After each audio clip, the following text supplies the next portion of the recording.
नमस्कार। आप देख रहे हैं कोरोना कर्मचारी को हक चाहिए। जी हाँ, हम बात कर रहे हैं कोरोना कर्मचारी की जो पिछले कई दिनों से आमरण अनशन में बैठे हैं, लेकिन उनको देने वाला कोई नहीं। सबसे बड़ा सवाल यही है, जो कोरोना काल में लोगों के साथ खड़े थे, जब लोग भग रहे थे, एक दूसरे के पास जा नहीं चाह रहे थे, उस समय कोरोना कर्मचारी लोगों के साथ खड़े थे और उनकी देखभाल और सेवा कर रहे थे। आज वही कोरोना कर्मचारी अपनी हक के लिए ज़मीन पर बैठा हुआ, यानी आमरण अनशन पे। ना सरकार सुनने वाली, ना कोई से देने वाला। सबसे बड़ा सवाल यही है, आखिर उनको उनका हक नहीं मिल रहा है। हमारे साथ कई कोरोना कर्मचारी हैं, उनसे जुड़ेंगे और जानना चाहेंगे आखिर क्या है, क्या उनकी मांगें हैं और क्या अब तक उनके साथ हुआ। हमारे साथ पंकज यादव है। पंकज, बहुत स्वागत है आपका।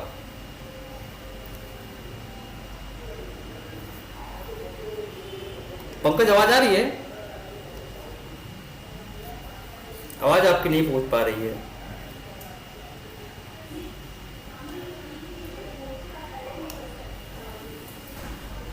जी हाँ, देखिए, लगभग 22 जिलों के कोरोना कर्मचारी अपनी नौकरी बहाली की मांग के लिए पंचकूला धरनास्थल पर भारी संख्या में इकट्ठा हुए, जिसमें कर्मचारियों ने सरकार के खिलाफ नारेबाजी भी की। उनका मानना ये मांग ये है कि उन्हें उनका हक मिले।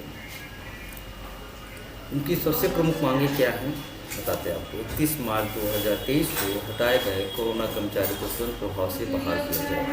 दूसरी मांग, सरकार द्वारा जो भी पॉलिसी तैयार की जानी है उसे जल्द और जल्द तैयार करके जॉब सुरक्षा कानून बनाया जाए। तीसरा, जिन कर्मचारियों की बहाली नहीं हुई है उन सभी को जल्द से जल्द बहाल किया जाए। चौथी मांग, सभी कर्मचारी को एनएचएम में खाली पदों में शामिल किया जाए। समान काम समान वेतन दिया जाए। छठी मांग, पक्के कर्मचारी की तरह सभी छुट्टियां और मेडिकल की सुविधाएँ दी जाए। ये इनकी मांगे, जो कि जायज़ है, बहुत ज़्यादा चीज़ नहीं, बहुत ज़्यादा हमारी मांगे हैं। पंकज, आवाज़ आ रही है आपको? आ रही है सर, आ रही है। पंकज, अभी आमरण अनशन आप लोग का जारी है, अभी तक कोई सूत्र लेने वाला आया? कोई पूछा क्या है, क्या कहाँ धरने बैठे हैं, आमरण अनशन बैठे हैं? सर अभी तक ना कोई सरकार की तरफ से है, ना कोई स्वास्थ्य विभाग की तरफ से है, ना कोई प्रशासन की तरफ से है। हमने डीसी ऑफिस में भी ज्ञापन दे रखा है हमारा कि हमारे 7 कर्मचारी कल से आमरण अनशन पर थे, लेकिन आज एक और हमारा साथी एक और जुड़ गया उसमें। अपने साथियों का साथ देने के लिए, हौसला बढ़ाने के लिए एक साथी और जुड़ा है हमारे साथ में आमरण अनशन को आगे तक चलाने के लिए। जब तक सरकार हमारी सुनती नहीं है तब तक आमरण अनशन हमारा चलता रहेगा। चाहे उसमें अगर हमारी जान भी अभी जाएगी, तो अगर जान जाती है तो उसकी जिम्मेवार प्रशासन और सरकार होगी। सबसे सवाल यही है, आखिर में जब मांगे आपकी बहुत ज़्यादा वो नहीं है भाई, हमको नौकरी से आप निकाले, कहीं विस्थापित करो, कहीं रोजगार समायोजित करो। मांग भी नहीं है। हम्म जो सरकार इतने इतने बड़े बड़े प्रोजेक्ट लॉन्च कर रही है, इतने इतने बड़े प्रोडक्ट का ये वादा करती है, प्रोजेक्ट लगा रही है, इतने इतने बड़े प्रोजेक्टों का वो कर रही है, इतना तो है ही नहीं हमारा। तो मांग अगर मानने को तो एक दिन में काम करती है हमारा हम्म तो आप अब तक किसी किसी मुलाकात कर चुके हैं, किन नेताओं से बात हुई, क्या उन्होंने कहा? हम 4 बार सीएम घेराव कर चुके हैं सर, उनके ओएसडी साहब से भी मिल चुके हैं, एक बार हम एचएम घेराव कर चुके हैं, लेकिन कोई मांगे नहीं मानी जा रही हमारी। हमारी जो फाइल है 9 मार्च की चली हुई है, लेकिन अब तक इनको एक फाइल को अप्रूवल करने में इतना समय लगा रहे हैं, इतनी राजनीति खेल रहे हैं, जिसका नतीजा भी इनको कर्नाटक में तो मिल ही चुका है। पुराने वाले 2024 में इनको यहाँ पे भी मिल जाएगा, हरियाणा में भी मिल जाएगा। जो ये भविष्य के साथ में युवाओं के साथ में खेल खेल रहे हैं ना सर, ये आँख मिचोली वाला खेल, तो इनके साथ में 2024 में खेल खेल लिया जाएगा। क्योंकि जो साथियों में जो रोल है, जो ये आखिर सबसे बड़ा सवाल यही, आखिर में जब ठीक है चीज़ें हैं, जब आप लोगों को रखा गया, समायोजित किया गया, उस समय नहीं बताया गया कैसे कैसे चीज़ें हैं, क्या क्या आप लोग शर्तें हैं, क्या हम कर पाएंगे, क्या नहीं करेंगे। अब अचानक निकाल दिया जाए तो कहाँ जाओगे आप लोग? जब तो पूरी फैसिलिटी दी जा रही थी, जब तो घर से गाड़ियाँ लेके जाती थी, घर से छोड़ के जाती थी, घर पे जूस आता था, सब कुछ आता था, लेकिन अब इन्होंने जूस का पानी तक नहीं लगा रखा है यहाँ पे। इन्होंने तो मुंह से पानी भी छीन रखा है। आज 4 दिन हो गए हमारे आमरण साथियों को, 2 दिन भूख हड़ताल पे थे, 2 दिन आमरण अनशन के हो गए, लेकिन अभी तक, और डीसी साहब के संज्ञान में भी ला रखा है मामला, सरकार के संज्ञान में भी ये मामला, लेकिन अभी तक कोई नहीं आया। ना ही कोई स्वास्थ्य और विभाग भी की टीम। अच्छा, और भी साथी आपके जुड़े होंगे सहयोगी वहाँ पे, उनका क्या, अमित जी हमारे जुड़ गए हैं। अमित जून जी, बहुत स्वागत आपका। नमस्कार सर, नमस्कार। अमित जी, आप लोग आमरण अनशन में बैठे, आपके सहयोगी, अभी तक कोई सूत्र लेने वाला भी नहीं आया। क्या ये नहीं लगता कि एक तरह से अनदेखी है? देखिए सर, अनदेखी तो मार्च 31 मार्च के बाद से ही ऐसा ही हो रहा है कर्मचारियों के साथ। अगर सरकार होती कि भाई हमें रोजगार देना है, इतने बड़े बड़े वायदे जो सरकार करती है, तो ये काम क्यों करती सरकार हमारे साथ? प्रशासन को भी पता है, डीसी साहब के पास भी ज्ञापन है। कल को अगर इनकी तबीयत खराब होती है, कुछ होता है, भगवान ना करे, तो उसका जिम्मेवार कौन होगा? सही बात है। हमारे साथ ललित जी जुड़ ये गए बेचारे हैं। ललित जी, बहुत कर्मचारी स्वागत 4 है दिन आपका। से ऑफिस अंदर बैठे हुए हैं। हम्म तो नहीं, सरकार सवाल को सबसे बड़ा चाहिए यही, जरूर। जब जब कोरोना काल में जब आपको जरूरत थी तब तो आपने रखा। बिल्कुल जब कोई बिल्कुल। नहीं किसी के पास जाता था, नहीं कोई सूद लेता था, तब ये कोरोना योद्धा ये खड़े थे। आज कोरोना योद्धाओं के साथ इस तरह खिलवाड़ किया जा रहा है, जब चाहे तब नौकरी निकाल दिया, जब चाहे तब रख दिया। वो क्या होता है सर, मैं आपको एक बात बताता हूँ थोड़ा सा हम्म पर्सनली। जब बिल्कुल पीक पे था कोविड, उस टाइम क्या होता था, हम्म अधिकारियों के निर्देश आते थे कि आप लोग जाओ और वीवीआईपी के सैंपल लेके आओ घर से, मतलब कलेक्शन करनी है। तो सबसे पहले हम्म ये लोग जिनसे हम आज रिक्वेस्ट करते हैं कि हमें नौकरी वापस दे दो, लिंक है। इन लोगों के सबसे पहले टेस्ट होते थे और डे बाई डे रिपोर्ट मिलती थी उनको। और हम्म आज हमारे साथ ऐसा व्यवहार किया जा रहा है कि जैसे हम लोग मतलब थे ही नहीं कभी, जैसे दूध से मक्खी निकाल के वही चीज फेंकते नहीं, हैं, इस गलत तरह चीज से। है ना भाई। ठीक है, आप उस समय जब जी कोई सर। पूछता ही नहीं था, उस समय लोग डरे बिल्कुल। हुए थे, सहमे हुए थे, अपने घरों में दुबके हुए थे, देखिए, उस तब डर उस समय का आप उस लोग खड़े भय थे। का सामना उस डर का उस भय का सामना हम लोगों ने किया है। हमें पता है हम लोग घर पे कैसे जाते थे। हमारे घर पे भी बच्चे थे, बीवियां थी, हमारे माँ बाप थे। तो हमें पता था कि हम लोग उस मौत के मुंह से निकल के अपने घर जा रहे हैं, क्योंकि हमारे बच्चों को कुछ ना हो जाए। लेकिन फिर भी हमने अपने देश को, अपने राज्य को, अपने विभाग को आगे रख के सबके साथ लोग अपने तन मन धन से सेवा किया है। और उसका हम्म नतीजा हमें अब ये मिल रहा है। हम्म मतलब कल उसके बाद तक जो इस प्रदेश की सेवा करते थे, उनकी सेवा करने के लिए आज उनको पूछने के लिए तक कोई नहीं आया आज 4 दिन से जो यहाँ बैठे हुए हैं। ललित जी हमसे और जुड़े हुए। ललित आपको जी। एक और बात बताना चाहूंगा सर, मैं एक और बात बोलना चाहूंगा। हाँ, बोले अभी ललित जी। आपने आंकड़े भी देखे होंगे, हरियाणा प्रदेश 32% बेरोजगारी की दर से सबसे अव्वल दर्जे पे है आज पूरे, मतलब देश के अंदर। हमारे हरियाणा के अंदर सबसे ज्यादा बेरोजगारी है। और हमारे सीएम साहब बोलते हैं हमने घर घर नौकरी दे दिया है, हमने ये कर दिया, हमने वो कर दिया। तो ये सब झूठे वायदे हैं जो सरकार के द्वारा फैलाए जा रहे हैं कि हमने वो कर दिया, हमने ये कर दिया। तो फिर सवाल यही है कि भाई देखिए, अगर किसी को आप कहीं नौकरी से निकालते तो कहाँ जाएगा? जो आपकी सेवा दी, आपके साथ खड़ा रहा, तो कम से कम उसका एक विकल्प तो निकालता आदमी। एनएचएम में स्थापित कर देता है, या किसी और डिपार्टमेंट में, जो स्वास्थ्य महकमे में बहुत सारे पद खाली हैं। अब ये थोड़ी ना बजट नहीं है तो हम भर्ती नहीं कर सकते, हम रख नहीं सकते, काम नहीं। वो बच्चा कहाँ जाएगा जो 2 साल 3 साल आपके साथ जुड़ा रहा? अचानक कहाँ चीजें शुरू कर दे? बड़ा सवाल यही होता है। बिल्कुल बिल्कुल सर। ये तो हमारे साथ। सरकार को, हमारे मुख्यमंत्री जी को देखना चाहिए ना, युवाओं के साथ जो आज हो रहा है। पीईटी क्वालिफाई हम्म करवा दिए बच्चों के, पेपर एग्जाम ले लिए, उसके बाद नौकरियां नहीं है। तो मतलब इनको खुद ही पता नहीं है क्या करना है क्या नहीं करना है। कभी बोलते हैं हमने इतने रोजगार दे दिए, एचकेएम के थ्रू दे दिए, लेकिन धरातल पर हम्म कुछ नहीं है। धरातल पर वही है, वही लोगों के साथ दुर्व्यवहार होता है, शोषण हो रहा है, हर जगह यही हाल है। हम्म अच्छा, ललित जी जुड़े। ललित जी, आप लोग बैठे आमरण अनशन में बैठे हैं, कोई सूद लेने वाला आया, कोई पूछने वाला आया कि भाई आप आमरण अनशन में बैठे हो, क्या आपकी मांगे हैं, क्या चीजें हैं? सर देखिए, हमारा आमरण अनशन कल से शुरू हुआ है, लेकिन अभी तक प्रशासन की तरफ से हमारे पास ना तो कोई अभी तक आदेश आया है, ना ही किसी प्रकार का कोई आश्वासन आया है।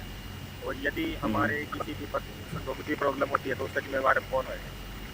ये बेचारे कल से अपने बिना कुछ खाए पिए ऐसे आमरण अनशन पे बैठे हुए हैं। सरकार की इतनी आंखें मुझ चुकी है कि इनकी तरफ ध्यान नहीं है। ऐसा नहीं है कि सरकार को पता नहीं है, हमने डीसी ऑफिस में तो हर जगह सीआईडी के माध्यम से हर जगह की रिपोर्टिंग बता रखा है, लेकिन फिर भी सरकार ने आंखें नीचे कुछ दिखाई नहीं दे रहा उनको।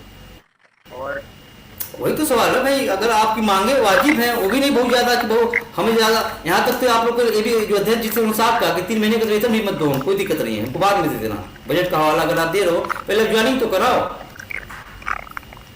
सर देखिए, अभी अगर सरकार चाहे तो अपना रूप बनाती रहे, कोई भी अपना प्रावधान करना है, लेकिन कम से कम ज्वाइनिंग तो करा देना। और बैंक से सैलरी मांग रहे हैं पहले, अब 2 महीने से ये सारे वर्कर्स खाली बैठे हैं, और ये वो वेल ट्रेंड योद्धा है, किसी भी फील्ड में आप इनको काम करवा के देख सकते हो। और इसके अंदर कोई ये नहीं है कि एक इसके है स्टाफ नर्स है, ड्राइवर है और एलटी है, हमारे फोर्थ क्लास है, जिनका बेचारों का घर इससे चलता था। और आप फिर ग्राउंड लेवल पे जाके देखिए, जब से कोरोना योद्धाओं को हटाया है ना, कई पीएचसी को जैसे गाँव में सब सेंटर होते हैं ना, वो आज बंद पड़े हैं। इसका सीधा प्रभाव सीधा पब्लिक के ऊपर जाता है। ऐसा नहीं है कि हमने सिर्फ कोरोना काल में ही काम किया, उसके अलावा जैसे हमारे जो स्टाफ नर्स हैं, डिलीवरी वगैरह सब काम बुक रखती है गाँव के अंदर। लेकिन आज हालात क्या है, वो सब कुछ बंद पड़े हैं, तो सरकार को वो चीज़ें भी देखना चाहिए ना। अब प्रॉब्लम किसको हो रही है? आम जनता को हो रही है उससे।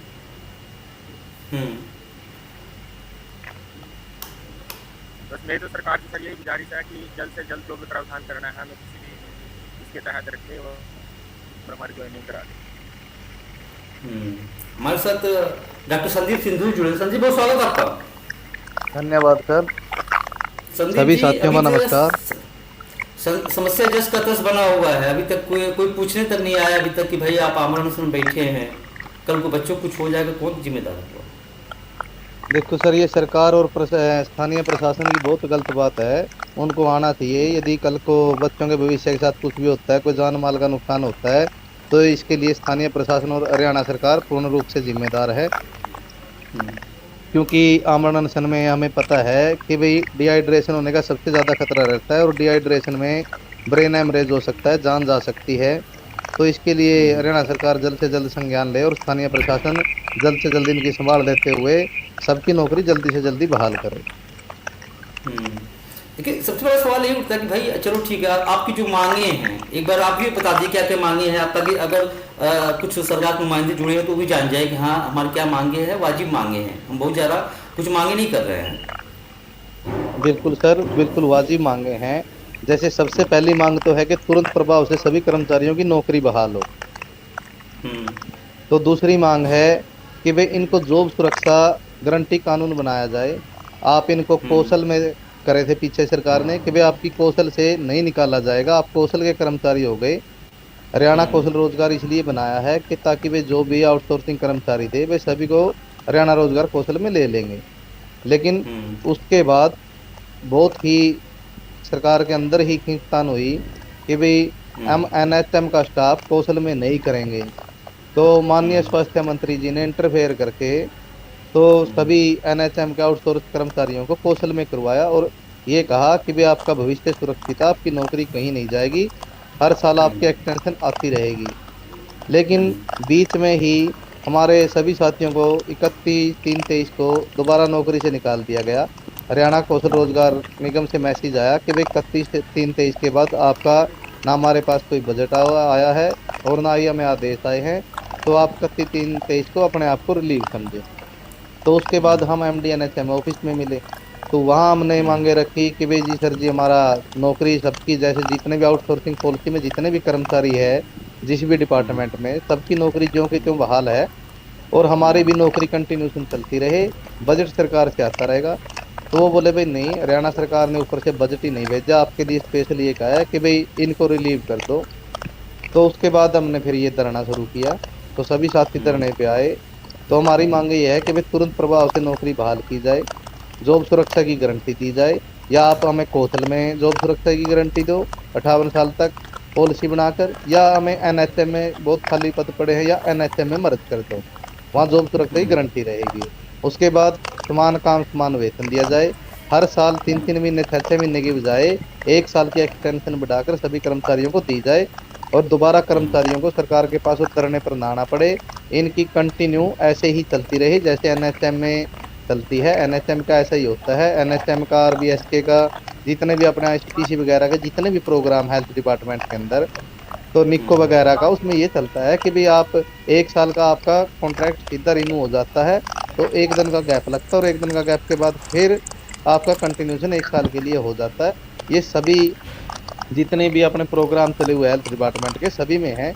लेकिन ये सब खिलवाड़ हमारे कोरोना योद्धाओं के साथ ही हो रहा है, जिनको 1 साल कौशल में करने के बावजूद भी तो दोबारा कौशल से भी निकाल दिया गया।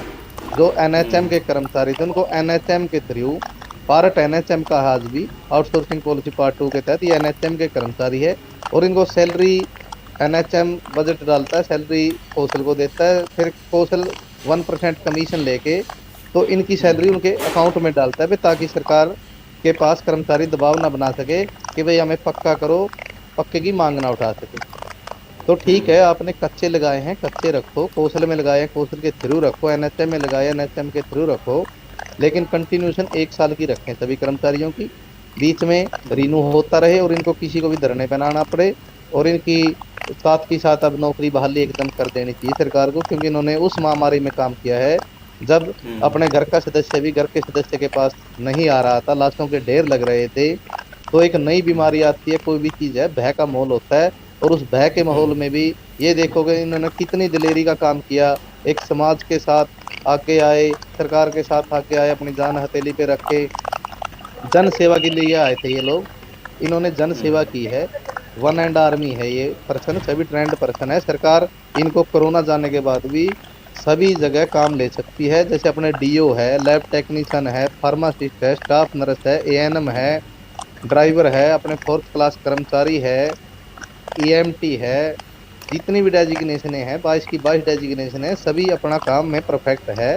इनसे काम लिया जाए, आपको तो सस्ते रेट में कर्मचारी मिल रहे हैं, रेगुलर कर्मचारी को आप 60,000 तनख्वाह दे रहे हो, और इनको डीसी रेट पे आपने 25,000 से कम सैलरी के पर्सन है सारे, 30 से नीचे इन्होंने मर्ज किए थे कौशल में, और ये 30 से नीचे के है, किसी की 23,000 है, किसी की 18,000 है, किसी की 15,000 है। तो सरकार के ऊपर इतना वजन भी नहीं है कि भाई 826 कर्मचारियों का बजट ना सरकार दे सके। यदि 826 कर्मचारियों का भी बजट नहीं है सरकार के पास, 1 साल का 24.5 करोड़ से भी कम ही बैठेगा, ये 23 करोड़ के आसपास बैठेगा। तो यदि 23 करोड़ रुपये सरकार के पास नहीं है और सरकार ये 826 घरों का चूल्हा बुझाने का काम कर रही है, बच्चों के मुंह से रोटी का निवाला छीन रही है, तो ये बहुत गलत बात है सरकार की। सरकार को संज्ञान लेना चाहिए। ये कर्मचारी कहीं बाहर से नहीं आए हुए, हरियाणा प्रदेश के ही सभी नागरिक हैं, और इन्होंने हरियाणा सरकार के साथ मिलकर सेवाएं दी है। जनता को भी इनका साथ देना चाहिए, क्योंकि इन्होंने जनता के लिए ही ये आगे आए थे, और इनको डबल सैलरी का प्रलोभन देकर ये कहा गया था कि डबल सैलरी देंगे। तो इन कर्मचारियों ने जन भावना दिखाते हुए सरकार को ये कहा था, ऊपर से डबल सैलरी सरकार के पास आई है, सरकार खागी वो डबल सैलरी इनकी, लेकिन इन्होंने ये कहा था कि भाई सरकार इनको हमारे जो डबल सैलरी का पैसा ऊपर से आया इसको जन सेवा में लगाए, हम डबल सैलरी नहीं लेंगे। किसी भी कर्मचारी ने डबल सैलरी नहीं ली, इन्होंने बिल्कुल मना किया, और इन्होंने सिंगल सैलरी ली, और सिंगल सैलरी भी 6 महीने के लिए रुक गई थी इनकी सैलरी। तो उसमें भी सरकार पे कोई प्रेशर नहीं बना, इन्होंने तो सोचा कि भाई सरकार का पैसा जन सेवा है, चलो लॉकडाउन लगे हुए हैं, सरकार का भी हाथ तंग है, क्योंकि वही अपनी फैमिली वाली बात आती है। जब एक कर्मचारी होता है तो वो सरकार का एक परिवार होता है, तो सरकार की भी कई बार मजबूरियां कर्मचारी समझते हैं। तो इसके लिए हम सरकार को ही दोष देंगे, क्योंकि इन्होंने तो अपनी तरफ से कोई भी कसर नहीं छोड़ी, ना तो जनता की सेवा करने में कसर छोड़ी और ना सरकार का सहयोग करने में कसर छोड़ी। तो अब सरकार को देखना चाहिए कि भाई इनकी इन भावनाओं को और इनकी सेवाओं को दरकिनार नहीं करना चाहिए, इनको रोजगार वापस दे, इनका मान सम्मान वापस लौटाए। इनके ऊपर जैसे फूल बरसाए थे, ताली थालियां बजाई जा रही थी, इनका स्वागत किया जा रहा था, वो वही स्वागत और वही मान सम्मान आज इनको वापस लौटाया जाए। एक सवाल तो यही है भाई, अगर वो बच्चा जो काम कर रहा था, चाहे महिला हो चाहे पुरुष हो, कोई भी, वो कहाँ जाएगा भाई? उनके बीच की व्यवस्था करनी चाहिए ना। ये थोड़ी होता है कि आप नौकरी रखे, आपका काम खत्म, फिर आप निकाल दीजिए भाई। वो तो एम्प्लॉई आपका है, आपसे संविदा भी जुड़ा है, तो उसके लिए वैकल्पिक इंतजाम करना चाहिए। स्वास्थ्य विभाग में, एनएचएम विभाग में बहुत सारे पद खाली हैं। बिल्कुल बिल्कुल सर, एनएचएम तो वो समंदर है कि भाई उसमें कितने ही एडजस्ट कर लो, क्योंकि एनएचएम होता है नेशनल हेल्थ मिशन।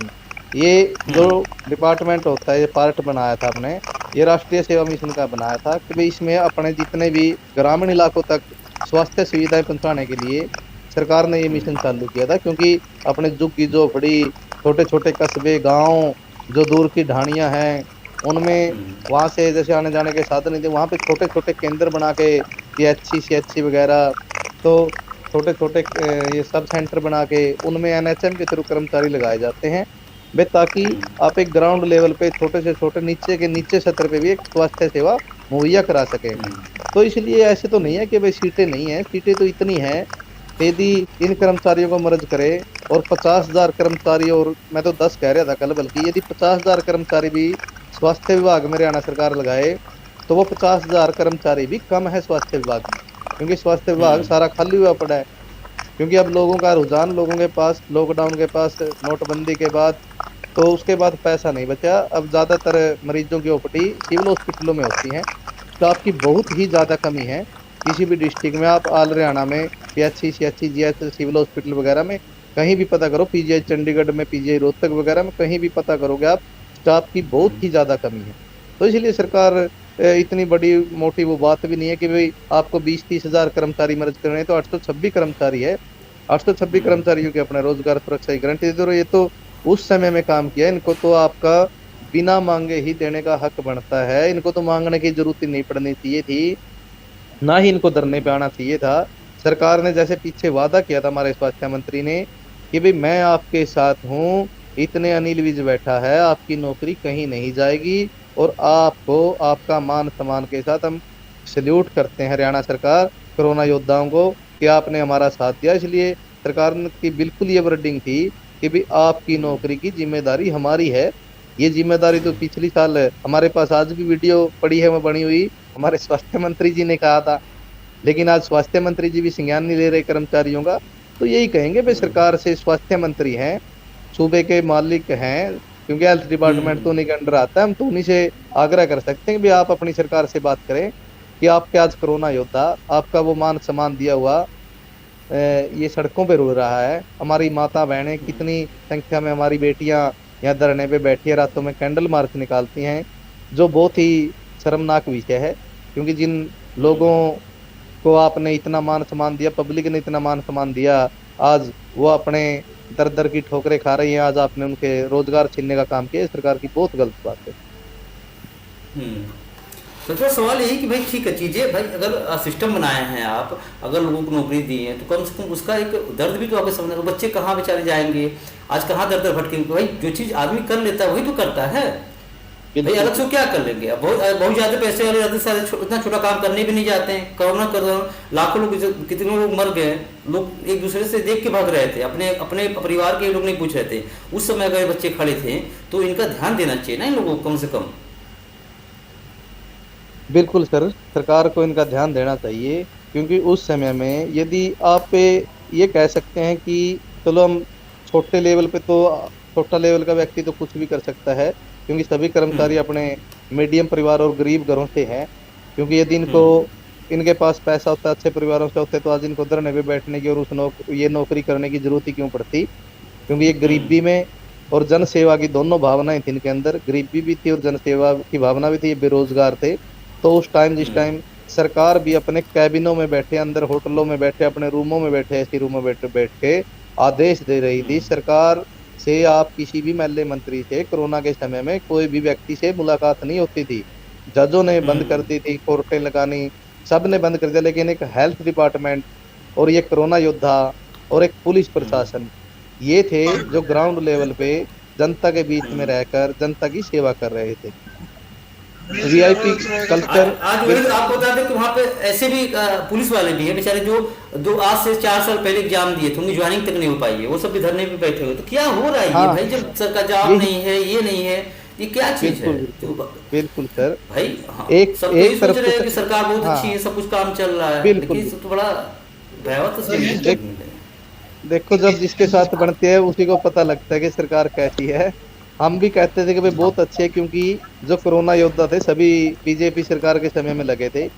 और आपको एक और बता दूं कि हमारे में से 90-95% कोरोना योद्धा सभी बीजेपी के वर्कर हैं, क्योंकि हम इसी सरकार के वर्कर थे, इसी सरकार ने लगाए थे और इसी सरकार के कर्मचारी हैं। अब ये देखो, यदि सरकार अपने वर्कर, अपने कर्मचारी के साथ, अपने योद्धाओं के साथ ये करेगी तो आम पब्लिक कहाँ जाएगी, उसकी तो कोई सुनवाई ही नहीं है। जब हमारी ही सुनवाई नहीं हो रही, जो सिस्टम में रहे और आज सिस्टम से निकाल दिए गए, तो ये गलत है सरकार का। ये अपने 2019 में जो इनकी पुलिस कांस्टेबल की भर्ती थी, उसमें भी सरकार ने इनका धरना पड़वा के डू एंड डिवाइड की पॉलिसी खेली, आधे कर्मचारियों की ज्वाइनिंग करवा दी, उसमें ये आधे रह गए, तो अब ये दोबारा आधे आके धरने पे बैठे हैं। तो इसके बाद सर ये कह रहे हैं कि भाई अब इलेक्शन टाइम आ रहा है, तो इसमें बार बार ये एचएससी से ये कहते हैं कि भाई इतनी वैकेंसियां निकलेंगी, पब्लिक में घोषणा करते जा रहे हैं। आज हमारे यहाँ कैथल में ओम प्रकाश धनखड़ जी आए हुए हैं, जो अपनी बीजेपी पार्टी के प्रदेश अध्यक्ष है। मैं मिला था उनसे, महा जी सर महा ऐसे ऐसे हमारे साथ महा ऐसे हुआ है। तो वो बोले बेटा अब तो मैं जन स्वाद में आए हुए हैं, अब तो पब्लिक की बातें सुनेंगी। मैंने उनसे कहा जी हम 22 जिले के कोरोना कर्मचारी क्या पब्लिक में नहीं आते? जब 22 जिलों के कर्मचारी आपसे बात कर रहे हैं तो उनका समाधान करने की कोशिश करें। तो वो बोले जी ये मामला तो ऐसा है ना बेटा, ये तो सीएम साहब का है, तो सीएम साहब ही देखेंगे। हम मैंने कहा जी आप पार्टी के प्रदेश अध्यक्ष हो, सीएम साहब को आप आदेश दे सकते हो, आप बोल लो उनको। तो उन्होंने कहा चलो करेंगे बात, देखेंगे। मज देखोगे क्या? क्या तब देखोगे जब हमारे कर्मचारी वहां मरने शुरू हो जाएंगे। वहां मरण अनशन पे बैठे हैं 7 व्यक्ति हमारे, यदि उनमें से किसी की मौत हो गई, कुछ स्वास्थ्य बिगड़ गया, वो लाइफ टाइम के लिए हैंडीकैप्ड हो गया, तो इसकी जिम्मेदारी आपकी है। तो उनके मुंह से बोला नहीं गया। वो बोले बेटा ने कहा चलो अब तो बिजी हैं, मिलेंगे करेंगे बात, का समाधान हो जाएगा, ये कह के चले गए। माँ जी हो जाएगा नहीं, आप करवाओ, सरकार से इंटरफेयर करो हमारे मामले में। सरकार भी देख रही है, सरकार को पता है भाई धरना चल रहा है, कोरोना योद्धा सड़कों पे बैठे हैं, जिनकी आपने जिम्मेदारी ली थी कि भी आपकी रोजगार कहीं भी नहीं जाएगा, आपका रोजगार सुरक्षित रहेगा। तो आज वो आपके वादे कहाँ गए? या तो फिर आप झूठे वादे करते फिरते हो जनता से, क्यों जनता गुमराह कर रहे हो? या तो सीधा कह दो कि भी हमारे पास पैसा नहीं है, जब हम यही कह रहे हैं कोरोना योद्धाओं को कि भाई हमारे पास बजट नहीं है आपको देने के लिए। तो आप ये बात पब्लिक की बयान दे दो ना, ताकि पब्लिक को भी पता चले कि भाई प्रदेश सरकार के पास खजाने में कोई पैसा नहीं है, भाई झूठी चुनावी घोषणाएं हो रही है। तो ये बहुत गलत बात है। किसी भी जनता आपका परिवार है, एक राजा, प्रदेश का राजा जनता का बाप होता है। यदि वो उसकी राज में जनता भूखी मरती फिरे, बेरोजगार फिरे युवा, तो प्रदेश का कोई भविष्य नहीं होता। हमारे युवा तो प्रदेश से पलायन करने लग गए हैं, दूसरे देशों में जा रहे हैं। यदि यहाँ से सारा युवा विदेशों में चला गया तो यहाँ तो बुजुर्ग रह जाएंगे, तो हमारे बुजुर्गों की सेवा कौन करेगा? बेरोजगारी को देखते हुए सारा युवा पलायन कर रहा है। सर बहुत गलत बात है। सरकार को इस मामले में जल्द से जल्द संज्ञान लेना चाहिए और तुरंत प्रभाव से हमारे साथियों की सभी की नौकरी बहाल करनी चाहिए। हमारे साथ पंकज आप धरनास्थल बैठे हैं जहाँ पे आमरण अनशन चल रहा है, कुछ बच्चे भी बात कराइए जरा, हम भी सुनाए, कम से कम पब्लिक क्या जानना चाह देखना चाह रही है, क्या दर्द है, क्या पीड़ा है। बात करिए।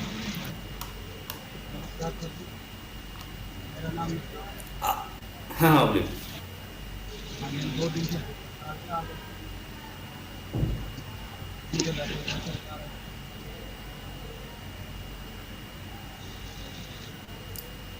आपकी आवाज नहीं आ रही, जरा आवाज क्लियर करते हैं पंकज। आवाज आ रही है सर? हाँ हाँ सर आवाज आ रही है। धन्यवाद बैठे हो। हाँ हाँ आ रही है। हाँ सर, मैं एक साथी से बात कर रहा था, पूछने आया।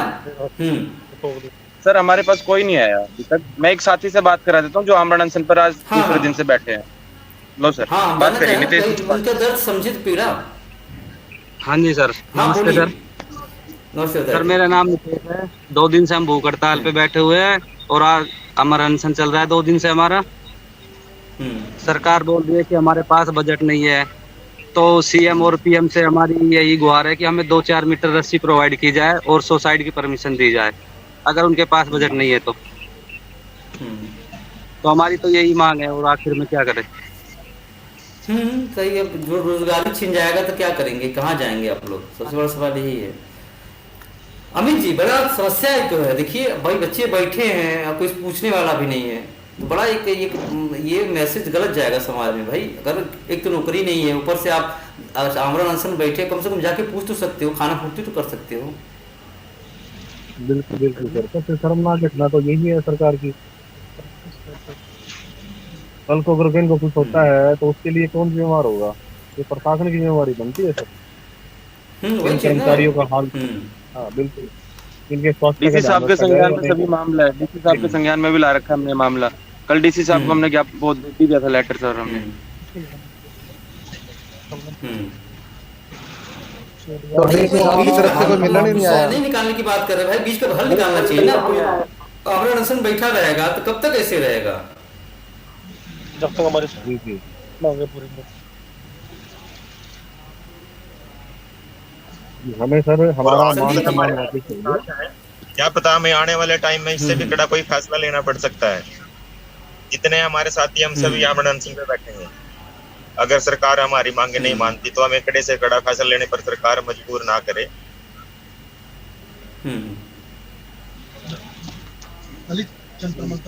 ललित जी आप मौजूद ये वही कोरोना हैं योद्धा है सर, जब जिन्होंने इस प्रदेश का मान सम्मान इज्जत बचाई थी।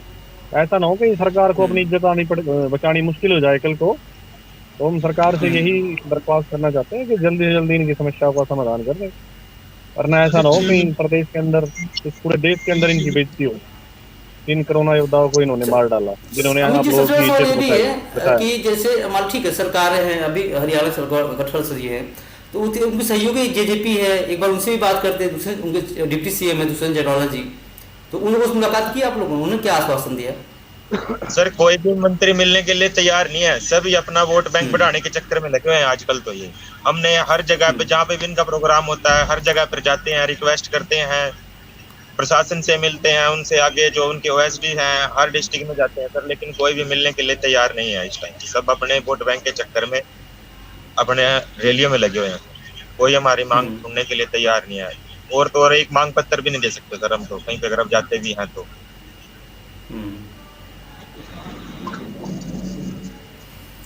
संदीप जी बड़ा ही तो विकट समस्या हो गई, कुछ सुनिएगा नहीं तो कैसे कैसे चीजें हल निकलेगा इसकी? क्योंकि देखिए जब भाई सरकार होती है, अगर आप रोड पे है, धरने पे हैं, आप अमरनाथन पे हैं, तो कम से कम कोई एक वार्ता के लिए तो आता है। जब कोई आएगा ही नहीं, बातें ही नहीं, तो कैसे चीजें आगे बढ़ेंगी?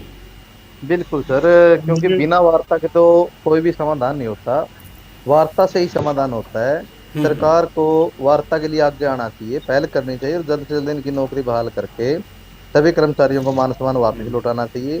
लेकिन सरकार अपने हट पे अड़ी हुई है कि वो बातचीत करने के लिए नहीं आगे आ रही। चलो बातचीत नहीं करना चाहती तो आप फाइल पे सिग्नेचर करो, बजट दे दो, इनकी नौकरी बहाल करो। यदि आपको नहीं बातचीत करनी तो बातचीत ना करो भाई। ये तो इनकी यही मांग है कि वे अपनी रोजगार बहाली हो जाए, नौकरी बहाली होते अपना रोजगार सुरक्षा की गारंटी दे दो इनकी। लेकिन सरकार नहीं कर रही, तो सरकार मजबूर पे मजबूर किए जा रही है। आज ये शांति पूर्ण तरीके से धरना देते देते आज बात आमरण अनशन तक आ गई है। कल को बात धर्म परिवर्तन पे आएगी, कल को बात मुंडन पे आएगी, कल को बात अपने राष्ट्रपति जी से इच्छा मृत्यु पे आएगी, कल को बात जंतर मंत्र पे आएगी।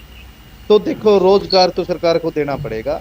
सरकार की ये गलत नीतियां सरकार बंद करे और सभी कर्मचारियों का ये तो जैसे कोई धरना चालू होता है सरकार का तो उसको ये एक जातीय रंग दे देते हैं। लेकिन जो ये हमारा धरना है ना तो इसमें ये जातीय रंग दे सकते, क्योंकि इसमें हमारे 36 बिरादरी के कर्मचारी हैं। इसी कोई बिरादरी नहीं है जिस बिरादरी से हमारा कर्मचारी साथी नहीं है, और सभी के सभी गरीब परिवारों से हैं। तो अब तो इनके पास ये भी ऑप्शन नहीं है कि भाई इसको एक जैसे इन्होंने जंतर मंत्र पे, क्योंकि खिलाड़ी सभी एक कौम से थे तो उनको इन्होंने रंग दे दिया कि भाई ये तो एक कौम बैठी है। भाई वो कौम नहीं है, वो देश के लिए खेलने जाते हैं, ना कि कौम के लिए खेलने जाते। और यही बात हमारे कोरोना योद्धा है, इन्होंने किसी की जाति नहीं पूछी, किसी का धर्म नहीं पूछा, मन से पूरी सेवा की इन्होंने सभी के सभी धर्मों की और जातियों की। जो भी इनके पास आया इन्होंने पूरा समाज में अपना जितना बनता था सबने सहयोग किया है, उससे भी बढ़ के सहयोग किया है। 8-8 घंटों की जगह हमने 16-16 घंटे भी ड्यूटी की है, क्योंकि एक जन सेवा थी। तो इसमें हमने घर तो आना नहीं था, तो वहीं रहते थे ड्यूटियों पे कि भाई ताकि जितनी भी जाने हो सके बचाई जा सके। और ये एक बॉर्डर वाला काम था, जैसे एक जवान अपने बॉर्डर पे शहीद होता है, हमारा भी यही मकसद था सभी कर्मचारियों का कि भाई एक जन सेवा है। यहाँ पर बचाते बचाते भी यदि जान चली गई तो कोई दिक्कत नहीं, वो भी एक बलिदान ही होगा देश के लिए, तो वो सेवा है। लेकिन शर्म तो सरकार ने उतारी अपनी।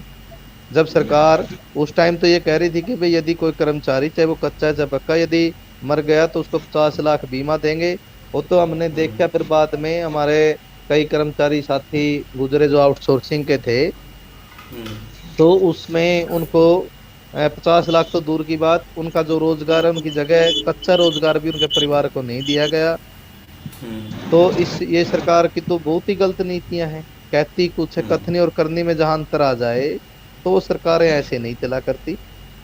तो इसके लिए पब्लिक से तालमेल बैठा के युवाओं की सोच के अनुसार युवाओं को रोजगार देने के तरीके उत्पन्न करना सरकार की जिम्मेदारी होती है। सरकार की जिम्मेदारी बनती है रोजगार देना, ना कि रोजगार छीनना। ये पक्के तो कहाँ लगाएंगे, हाँ ये पक्के तो कहाँ लगाएंगे किसी को, ये कच्चा दिया हुआ रोजगार ही छीन रहे हैं। तो सरकार ये नीतियां ना अपनाए। सरकार का कार्य होता है कि भाई आप रोजगार के अवसर पैदा करें ताकि हमारा युवा बेरोजगार ना रहे, हमारा कोई भी भाई बहन बेटियां बेरोजगार ना रहे, ताकि सभी परिवारों का पालन पोषण बढ़िया हो सके। लेकिन इन्होंने तो रोजगार देके, वो कच्चा रोजगार देके भी, जहां इन कर्मचारियों ने डबल सैलरी लेने से मना कर दिया था। यदि हम हमारी 3 साल की डबल सैलरी थी, जो हमने सभी कर्मचारियों ने वो सैलरी छोड़ दी थी सरकार को कि भाई आप हम सिंगल ही लेंगे, एक समाज सेवा है, हम डबल सैलरी नहीं लेंगे। तो यदि वो हमारी डबल सैलरी का बजट भी सरकार के पास बचा हुआ है, उससे भी हमारी 3 साल की सैंक्शन तो उससे भी आ जाएगी। है एक तथ्य होते हैं सरकार के पास। हमें क्या पता नहीं, जब हम सभी कर्मचारियों ने हमारी एक सिंगल सैलरी छोड़ दी थी, सिंगल ली थी हमने, डबल तो नहीं ली थी। ललित जी, अमित जी, पंकज जी, किसी ने, सबने सिंगल ही ली है। हाँ हर डिस्ट्रिक्ट में। हाँ सर, एनएचएम में जो एनएचएम के कर्मचारी थे, जो प्योर एनएचएम में लग रहे थे, उनके अकाउंट में 5,000 रुपए आए हैं सरकार की तरफ से। हमारे कोरोना योद्धाओं ने थे, वो भी लेने से मना कर दिया कि भाई नहीं जी, हम तो सिर्फ हमारी सैलरी लेंगे और हमारा रोजगार सुरक्षित रखे जाओ। तो कर्मचारियों ने जो बहुत सहयोग किया है सरकार का, क्योंकि हमारा ही फंड अभी इतना पड़ा है सरकार के पास कि 4-5 साल तो उसमें भी हमारी नौकरी बहाली रह सकती है। सरकार हमारा ही फंड वापिस दे दे हमें, यदि नया नहीं जारी करती तो 3-4 साल के बाद अपने आगे फिर सरकार देखे कि बजट कहाँ से आएगा।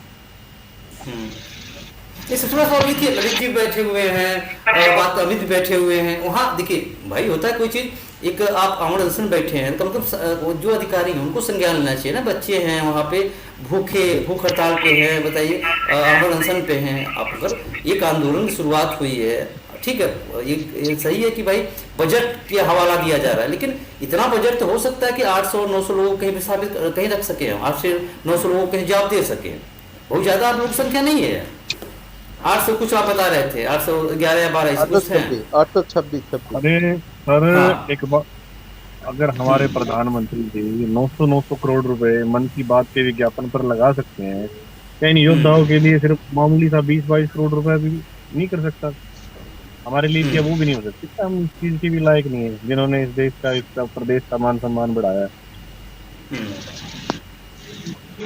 ये तो बड़ी छोटी सी बात है, ये तो बड़ी शर्मनाक बात है हमारे मुख्यमंत्री जी की, जो उन्होंने ये बयान दिया है कि हमारे पास बजट कोई। देखिए अभी भी स्वास्थ्य विभाग देख लीजिए, एनएचएम देख लीजिए, तमाम जगह खाली है भाई। उन बच्चों को कहीं न कहीं नौकरी दे दो, ठीक है। नहीं आपका कोरोना का काम चल रहा है, अभी ठप पड़ा है, चलो, लेकिन कोरोना ऐसा थोड़ी ना कोई बीमारी खत्म हो जाती है। अगर आया है तो दोबारा फिर आएगा, तब क्या करेंगे? तब कहाँ जाएंगे? क्या फिर छात्रों से गिड़ाएंगे वही बच्चों से कि भैया आ जाओ तब करो? तो क्या कोई लड़का जाएगा? कभी नहीं जाएगा।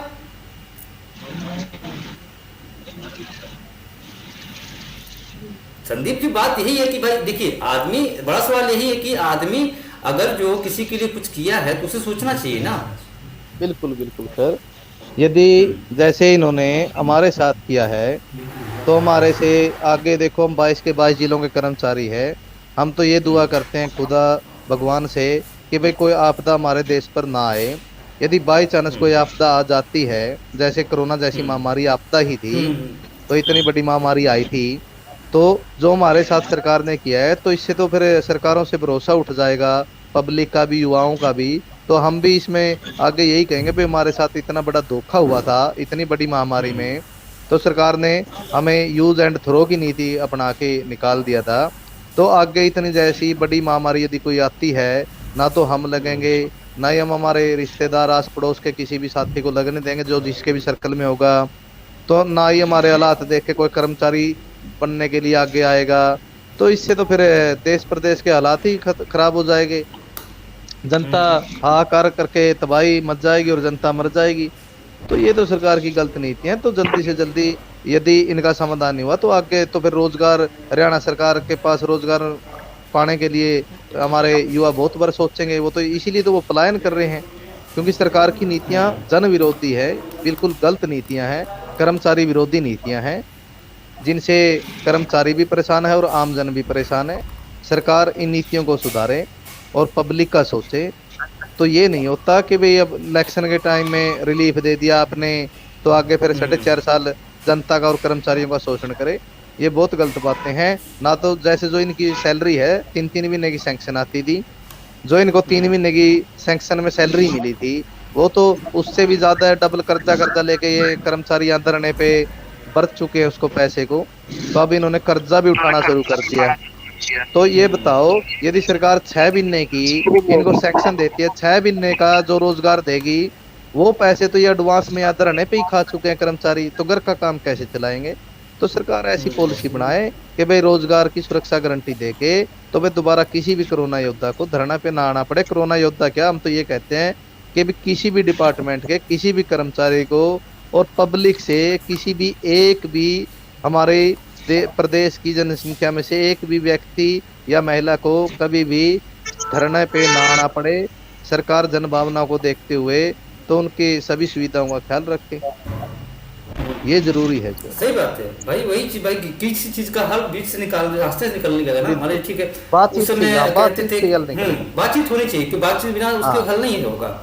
अगर साफ आप मना कर देंगे, कहीं आप मिलने जाएंगे, आपका कोई नहीं बिल्कुल नहीं मिलेंगे तो उससे चीजें खराब होंगी ना। तो बिल्कुल या तो सरकार बिल्कुल सामने चैनल पे आमने सामने आए, हम कोरोना योद्धा भी आमने सामने आएंगे, सरकार भी आए, तो उसमें पब्लिक को तो पता लगे कि लाइव चले, ताकि सारी मीडिया में लाइव चले सभी चैनलों पे कि भाई हाँ वास्तव में सरकार के पास बजट नहीं है, सरकार कंगाल हो चुकी है।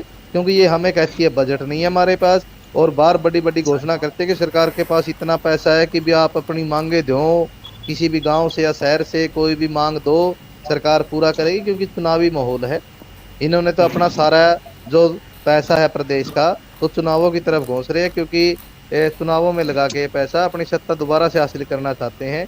कि जो सरकारी मशीनरी का दुरुपयोग हो रहा है, जो आमजन के लिए खतरे की घंटी है, बहुत गलत बात है। सरकार को पब्लिक की सेवा के लिए पैसे लगाना चाहिए। यदि आप अच्छे काम करोगे तो आपको वोट मांगने की जरूरत नहीं है, जनता वैसे ही वोट दे देगी। जैसे पिछले प्लान में माननीय प्रधानमंत्री जी ने अच्छे कार्य किए तो मोदी हो गई देश में, तो वोट मिले तो मांगने की जरूरत नहीं पड़ी। अब ये हमारे सीएम साहब को कौन जानता था, उन्हीं के नाम से ही वोट लेके उन्हीं के नाम से मुख्यमंत्री बने हैं। हमारे तो इतने एमएलए एमपी बने हुए हैं, चाहे देश हो चाहे प्रदेश हो, किसी में भी उठा के देख लो, मोदी के नाम से बने हुए हैं। मोदी को देख के लोगों ने वोट दिया है। लेकिन यदि देश का प्रधानमंत्री इन अपने नीचे मुख्यमंत्रियों का आदेश नहीं देंगे तो ये गलत बात है, क्योंकि उनसे ही बीजेपी है और जनता से ही बीजेपी है। यदि जनता नाराज हो गई तो बीजेपी को कोई नहीं है। यदि आप सोचते हैं कि वे सरकारी मशीनरी का दुरुपयोग करके रैलियां करके प्रलोभन दे के तो ऐसे चुनाव जीतेंगे, तो ऐसे चुनाव नहीं जीते जाते। यदि आप कहीं भाषण देने भी नहीं जाओगे, कहीं रैलियां नहीं करोगे और पब्लिक के लिए काम करोगे, जन सेवा करोगे, तो आपको घर बैठे एमएलए मंत्री बनाएगी प्रदेश की जनता। नहीं, बहुत ज्यादा तादाद होती तो चलो चिंता का विषय है कि लाख डेढ़, चलो 1.5 लाख 2 लाख लोग हैं, बेरोजगार है, कहाँ जाएंगे। अरे 600-800 तो कहीं आप रख सकते हैं, बहुत बड़ी बात नहीं है। तो एक समझ लीजिए खिलवाड़ की बात हो रही है। बिल्कुल ये खिलवाड़ है। ये लगा के चलो कि वीआईपी कल्चर अपने पर्सनल पीए हमसे ज्यादा ले रहा है। जो हमारे एमएलए मंत्री है ना, ये लगा के चलो कि 800,000 का स्टाफ तो हमारे सीएम हाउस में है, जिनका बिल्कुल भी यूज नहीं है, क्योंकि इन्होंने अपने चहेते वहां रख रखे हैं। आप जब अपने सीएम हाउस में इतने कर्मचारी इकट्ठे करे हुए हो तो इन्होंने तो फील्ड में काम किया, महामारी में काम किया है, तो इनको भी रोजगार दे दो। क्योंकि 8 से 26 कोई ज्यादा नहीं होते, 8 से 26 का तो पता भी नहीं चलता। 8 से 26 तो ये लगा के चलो कि एक समुद्र में एक बूंद डालने जैसा होगा, और उस बूंद का पता भी नहीं डली है कि नहीं डली। क्योंकि ज्यादातर देखिए अभी भी बात कर ली जाए ग्रामीण इलाकों की, बात कर ली जाए जो शहर से दूर हैं, तो अभी भी कितने ऐसे अस्पताल हैं जहाँ पे कर्मचारी तक नहीं है, डॉक्टर छोड़िए, एक बिल्कुल संविदा पे बिल्कुल कर्मचारी भी नहीं है, वहाँ पे ताले बंद पड़े हैं, जनता बिल्कुल परेशान है, तो कम से कम वहाँ पे सब भेज दे भाई, चलो ठीक है आप अभी कोरोना का काम मत करो, आप यहाँ चले जाओ, एक्सरे में रख दे, टेक्नीशियन में रख दे, तमाम चीजें हैं, बिल्कुल बहुत सारे विकल्प हैं। बिल्कुल बिल्कुल सर, ऐसा है कोरोना के समय में हमने कोरोना में काम किया, अब 1.5 साल से हम बगैर कोरोना के जर्नल लैबों में काम कर रहे हैं। जैसे मैं एक अपना अर्बन पीएचसी का चार्ज संभाले हुए था, मेरे पास 6 चार्ज थे, मलेरिया का, टीबी का, कोविड का, एएनसी का और आईसीटीसी का और रूटीन के टेस्टों का। तो सभी के सभी चार्ज, जैसे मैं कोरोना से अलग भी तो कार्य कर रहा था, हमारे जितने भी प्रदेश में कर्मचारी है, इन्होंने अपने अपने डेजिग्नेशन के हिसाब से जो भी डेजिग्नेशन थी वही वर्क इन्होंने सभी ने पीएचसी, सीएचसी और सिविल हॉस्पिटलों में कोविड से अलग किया है 1.5 साल। ये हर काम में ट्रेंड है, ये नहीं है कि भाई कोविड का वर्क आता है, इनको सब आता है। जो कार्य है एक माइक्रोबायोलॉजिस्ट, आरएनए रिसर्च साइंटिस्ट नहीं कर सकते, पैथोलॉजिस्ट नहीं कर सकते, तो वो काम हमारे कोविड स्टाफ ने किया है। क्योंकि जो इसका आरएनए निकाल के जो प्रोसेस होती थी पूरी कोविड का आरटीपीसीआर रिजल्ट देना था, तो ये हमारे एलटीओ ने किया है मॉलिक्यूलर लैबों में।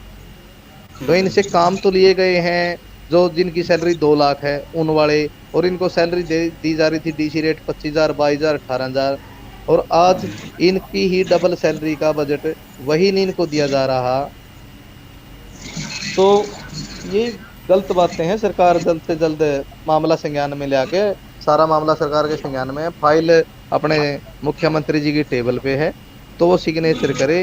तो फाइल हमारी मार्च से चली हुई है, क्या मार्च तक, अब तक इन्होंने 5वां महीना आ गया तीसरे से, तो क्या अब तक इन पे बजट का प्रावधान नहीं हुआ? और बजट भी हमारा इन्होंने आता खाया हुआ है, 1 साल का 24.5 करोड़ था, इन्होंने 12 करोड़ 2 लाख रुपये जारी करने हैं, उसमें भी समय इतना लगा दिया कि वे हमारे कर्मचारी दुखी भी हो गए, भूख हड़ताल से आमरण अनशन पे भी आ गए और अब मौत की कगार की तरफ जा रहे हैं। लेकिन हम सरकार को ये कहते हैं कि भी आप आए, बातचीत से ही समाधान होगा, बातचीत करें, कर्मचारियों की नौकरी बहाली कर इनको रोजगार सुरक्षा की गारंटी दे। कोई ज़्यादा संख्या में कर्मचारी नहीं है, ट्रेंड स्टाफ आपके पास, ये ऐसा ट्रेंड स्टाफ मिल रहा है कि आप इनका यूज़ कहीं भी किसी भी पीएचसी सीएचसी दूर के इलाके में कर सकते हैं, जहां आपके रेगुलर कर्मचारी जाना भी पसंद नहीं करते, ये वहां ड्यूटी देंगे कर्मचारी और जन सेवा भी करेंगे, जनता भी इनका साथ दे। सरकार आए, बातचीत से ही बातचीत होगी, और यदि सरकार डायरेक्ट वहां धरने पे नहीं आती तो चैनल के माध्यम से आए सरकार का कोई प्रतिनिधि, जो भी इनका प्रदेशाध्यक्ष है, प्रेस प्रवक्ता है पूरी स्टेट का, वो भी चैनल पे आए, हमसे बातचीत करे और हमारा समाधान करवाए। इलेक्शनों का दौर भी है, सरकार को हमारे भी वोट बैंक चाहिए, लेकिन हम सरकार के एक बच्चे हैं, क्योंकि जो कर्मचारी होता है प्रदेश के राजा के लिए तो छत्ती बिरादरी और सारा का सारा प्रदेश उसका परिवार होता है, क्योंकि जो प्रदेश का राजा होता है वो पिता होता है प्रदेश का। यदि उसके राज में यदि बच्चे भूखे बैठे हों, बेरोजगार बैठे हों, उनके मुंह से रोटी का निवाला छीन लिया जाए, तो उस प्रदेश के राजा को अपनी हार मानते हुए तुरंत प्रभाव से हम तो ये कहते हैं कि इस्तीफा दे देना चाहिए। गलत बातें हैं उनकी, जब वो हमारी ही रोजगार बहाल नहीं कर रहे तो अन्य कर्मचारियों के साथ क्या करेंगे और क्या नई वैकेंसी निकाल लेंगे? जो बड़ी बड़ी घोषणाएं करते हैं कि भाई हाँ इतने कर्मचारी लगाएंगे, मेरे हिसाब से तो नहीं लगा सकते। तो ऐसी बातें भी सुनने में मिली कि मैं लाइव चैनल के माध्यम से सरकार की शेयर भी नहीं कर सकता कि सरकार की नीतियां कैसी है और सरकार के बयान कैसे हैं और एक सीएम साहब के बयान कैसे हैं, क्योंकि उनसे फिर पब्लिकली गलत मैसेज आता है। जो हमारा मकसद यही है कि हम लोग भाई एक हल निकले भाई, कोई बच्चा परेशान है तो उस चीजों का एक माध्यम बने। बाकी हमारे ना आप ही कोई मनसा कि हम सरकार के कुछ हम कुछ बोले उनको, हम क्या बोल सकते हैं भाई? चीजें जिसको जिनका हक है उनको हक मिले, बस भाई। अगर हम हमें कमाएंगे नहीं तो क्या खिलाएंगे बताइए? आज अगर ललित बैठे हैं, पंकज बैठे हैं, बताइए यंग युवा चेहरे हैं, युवा हैं, आज बताइए अगर 2 रोटी नहीं कमाएंगे तो इनके माता पिता कहाँ से इनको देंगे? बीवी होंगे, बच्चे होंगे, कैसे करेंगे? सवाल ये उठता है। सवाल ये नहीं है कि आप किसी को आप भाई निवाला छीन लिए तो आपके खिलाफ हम गलत बात कहें, दुष्प्रचार करें, ना। सवाल यही कि भाई हमें हमारा हक ही चाहिए, आप तो वही मांग रहे हैं। कि भाई ये अपना हक हम मांग रहे हैं। हाँ हम आंदोलन में बैठे हैं, भूख हड़ताल पे हैं बिल्कुल या आमरण अनशन पे हैं, तो हमारी बात सुनी जाए।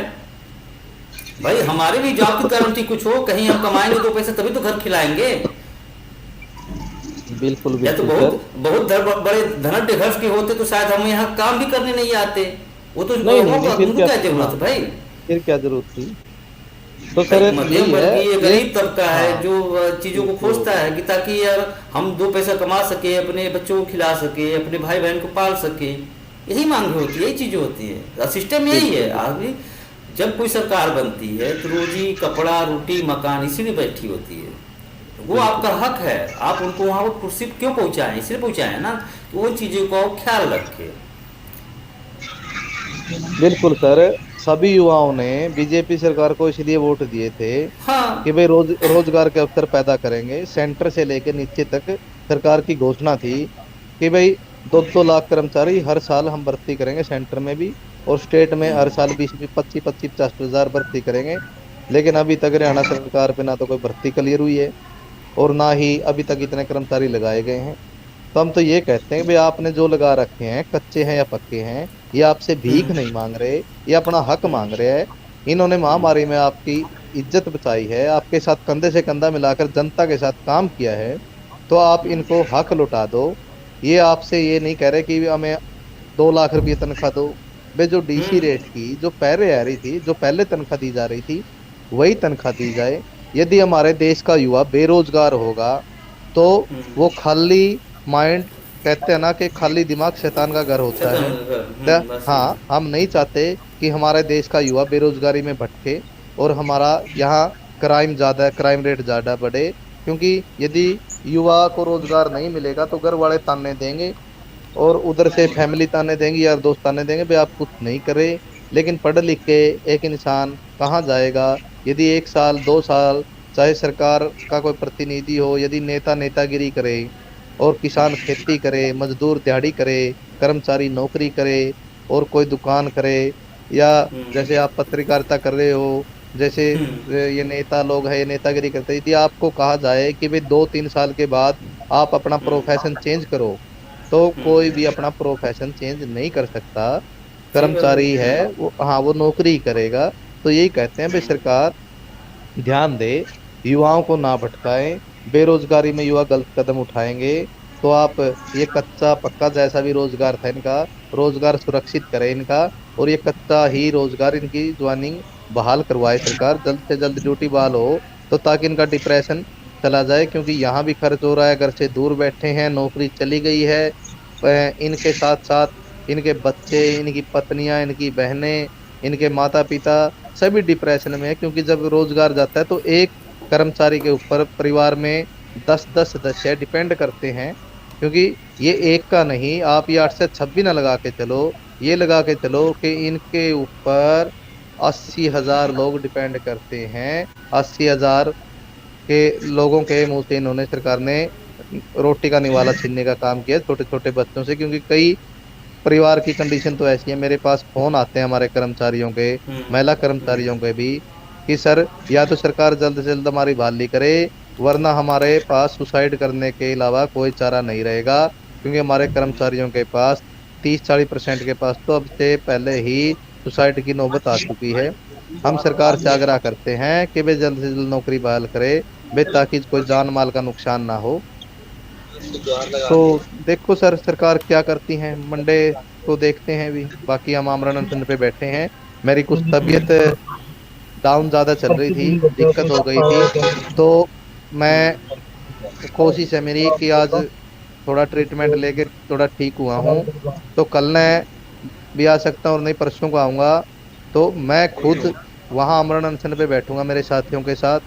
सरकार ये सोचती है कि भाई कहीं ये इधर उधर जा रहे हो, हमारे पास, हमारे में ना कोई मतभेद है ना कोई विचार भेद है, हमारा सबका 22 के 22 जिलों के कोरोना योद्धाओं का एक ही लक्ष्य है कि भाई हमारी नौकरी बहाल हो।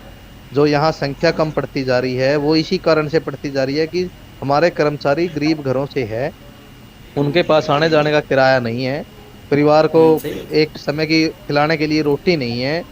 तो ये तो फिर भी हम जो हमारे बिल्कुल गरीब परिवारों के थे वो हमारे घर बैठे हैं, क्योंकि उन पे आने के लिए किराया नहीं है बेचारों के पास, गरीब लोग हैं।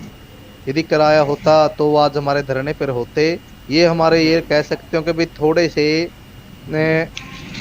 लैब टेक्नीशियन ज़्यादा थे, क्योंकि फोर्थ क्लास के पास बेचारे गरीब आदमी है, वो सैलरी भी कम थी इनकी, थोड़ी सैलरी ये लगा के चलो कि 20-22 हज़ार थी। तो ये साथी हमारे, हाँ ये आ रहे हैं तो चला रहे हैं कार्य है। सभी के सभी 22 के 22 जिला के 826 हमारे कर्मचारी एक के एक हैं जो ऑन ड्यूटी थे। हमारे टोटल 1045 कर्मचारी हैं। कुछ कर्मचारियों की हमारी ज्वाइनिंग पीछे से अभी भी अटकी हुई है। तो यही कह रहे हैं कि भाई जल्द से जल्द हमारे सभी की बहाली करवाए, वरना 22 के 22 जिलों के कर्मचारी यहाँ आके बैठेंगे। ये ना सोचें कि भाई धरने पे कम बैठे हैं, भाई ये लड़ाई लड़ रहे हैं। हमारे 22 के 22 जिलों के कर्मचारी लड़ाई लड़ रहे हैं। सभी के मान सम्मान की बात है, मान सम्मान वापस लौटाया जाए। तो यही सरकार से मांग है सर। हमारे साथ वहाँ पंकज बैठे हुए हैं, ललित है। पंकज, ललित यार, कितनी दिक्कतों का सामना हो रहा होगा, आप लोग बैठे हो 2 दिन हो गया, क्या सुविधाएं हैं, क्या कुछ मिला, कुछ है कि जो होता है भाई मोहन स्थानीय प्रशासन ध्यान देता है कि भैया अमर अनशन में कुछ लोग बैठे हैं, क्योंकि संख्या नहीं देखी जाती। शुरुआत गांधी जी अकेले किए थे, उन्होंने भी आंदोलन किया था, वो अकेली शुरुआत थे, लेकिन आज आप लोग बैठे हो वहाँ पे। देखिए सर, आप देख ही रहे हो कि आजकल मौसम कितना गर्मा चुका है, और इतनी गर्मी के अंदर जो हमारे कर्मचारी हैं मजबूरन इनको आज आमरण अनशन पे बैठना पड़ रहा है। कहीं ना कहीं सरकार को इस चीज पे ध्यान देना चाहिए।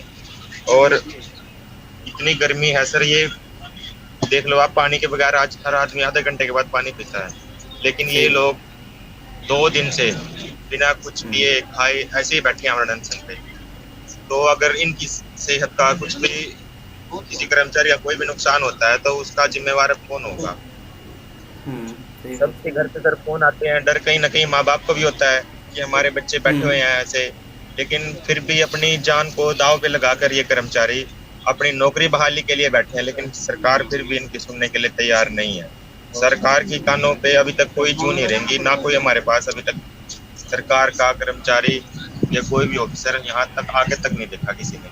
और धरने पे भी सर किसी प्रकार की कोई सुविधा नहीं दी गई है सरकार की तरफ से, ना किसी प्रकार की कोई पानी की या दूसरे कर्मचारियों के लिए किसी भी प्रकार की कोई सुविधा नहीं है।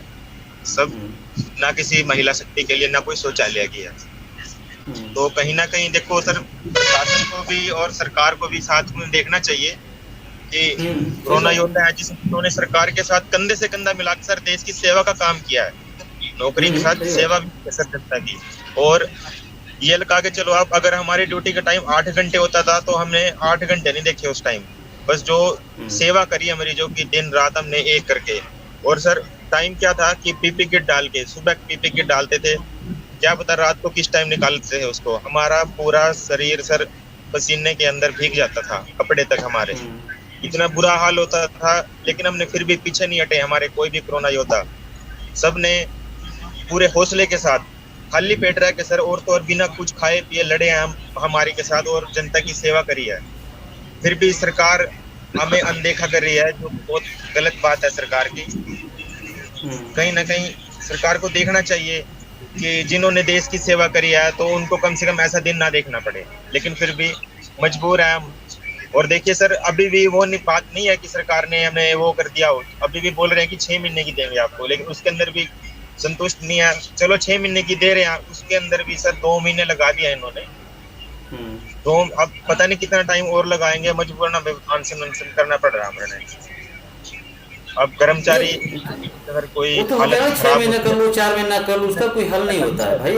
एक प्रॉपर आप अगर जॉब कर रहे हैं, एज ए संविदा पे है, तो एक प्रॉपर उनका आपकी ड्यूटी होगी, सब कुछ होगा। 3 महीना कर लो, 2 महीना कर लो, रेवड़ी थोड़ी ना बांट रहे हैं भाई। नौकरी आप दिए, नौकरी कर रहे हैं, तो कम से कम एक प्रॉपर जॉब की गारंटी हो, रखना, फिर निकाल देना, या चीज़ें, ये सब इससे थोड़ा चीज़ें सिस्टम बिगड़ जाता है ना भाई। आप लोग क्या करोगे, आप पैसे हैं नहीं, धरने बैठे हो, घर वाले 2 रोटी की आस कर रहे हैं, कहाँ दोगे? जब पैसा होगा नहीं होगा तो कहाँ से खाएंगे? बीवी कहाँ खाएंगे? बच्चे कहाँ जाएंगे?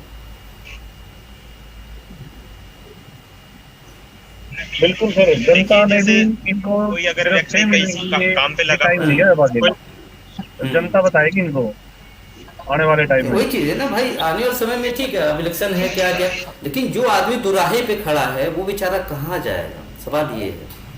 सवाल ये कि हम अगर जॉब है, रोजगार नहीं कर रहे हैं, अचानक हमको हटा दिया जाए तो हमारा क्या विकल्प है, हमारे बच्चे कहाँ जाएंगे, हमारे माँ बाप कहाँ जाएंगे।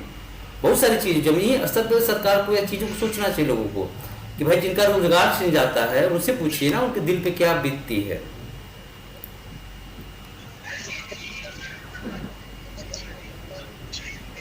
वो दर्द, वो पीड़ा शायद बयां करने में बहुत दुख होता है। आज अगर ललित और पंकज धरने पे हैं, वहाँ तो कड़ी धूप में, जहाँ आदि बाहर लोग तो एसी कमरों में बैठे हैं ना, अधिकारी उसमें सो रहे हैं, घूम रहे हैं। जो धूप में बैठा है, जो 40-45 डिग्री टेम्परेचर के नीचे बैठा है, उससे पूछिए ना वो दर्द कहाँ है, जो बिना खाए पिए। बिल्कुल बिल्कुल सर। मैं तो सर आपके चैनल के माध्यम से यही बताना चाहता हूँ कि भाई जितने भी कोरोना कर्मचारियों का आत्म सम्मान, ये सम्मान है जो का तो बना रहे, इनको पूरे सम्मान के साथ इनकी नौकरी वापस दी जाए ताकि इनके बच्चों की, इनके घर की गुजारा हो सके।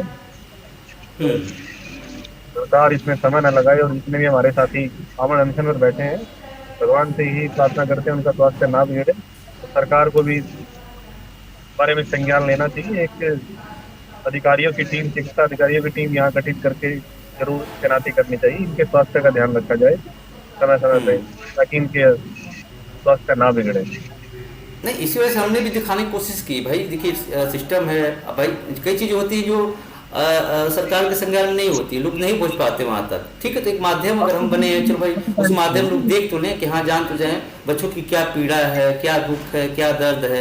आज धरने में बैठे हैं भाई, अगर हमारी सब चीज़ें अच्छी होती तो हम धरने क्यों बैठते, कोई दूसरी नौकरी कर लेते, दूसरी नौकरी तलाश कर लेते। लेकिन अगर आज हमारे पास अगर उसकी ज़रूरत है तभी तो हम आज धरने बैठे हैं। कल हम कहाँ जाएंगे भाई, 2 साल 3 साल हमने मेडिकल में काम किया, जॉब किया, सब कुछ चीज़ें सीखी, अब कल को अचानक हमको निकाल दिया जाए तो हम कहाँ करेंगे, किस दूसरे प्रोफेशन में चले जाएंगे। तो सोचने वाली बात ये होती, ताकि देखिए वार्ता से ही कोई हल निकलता है।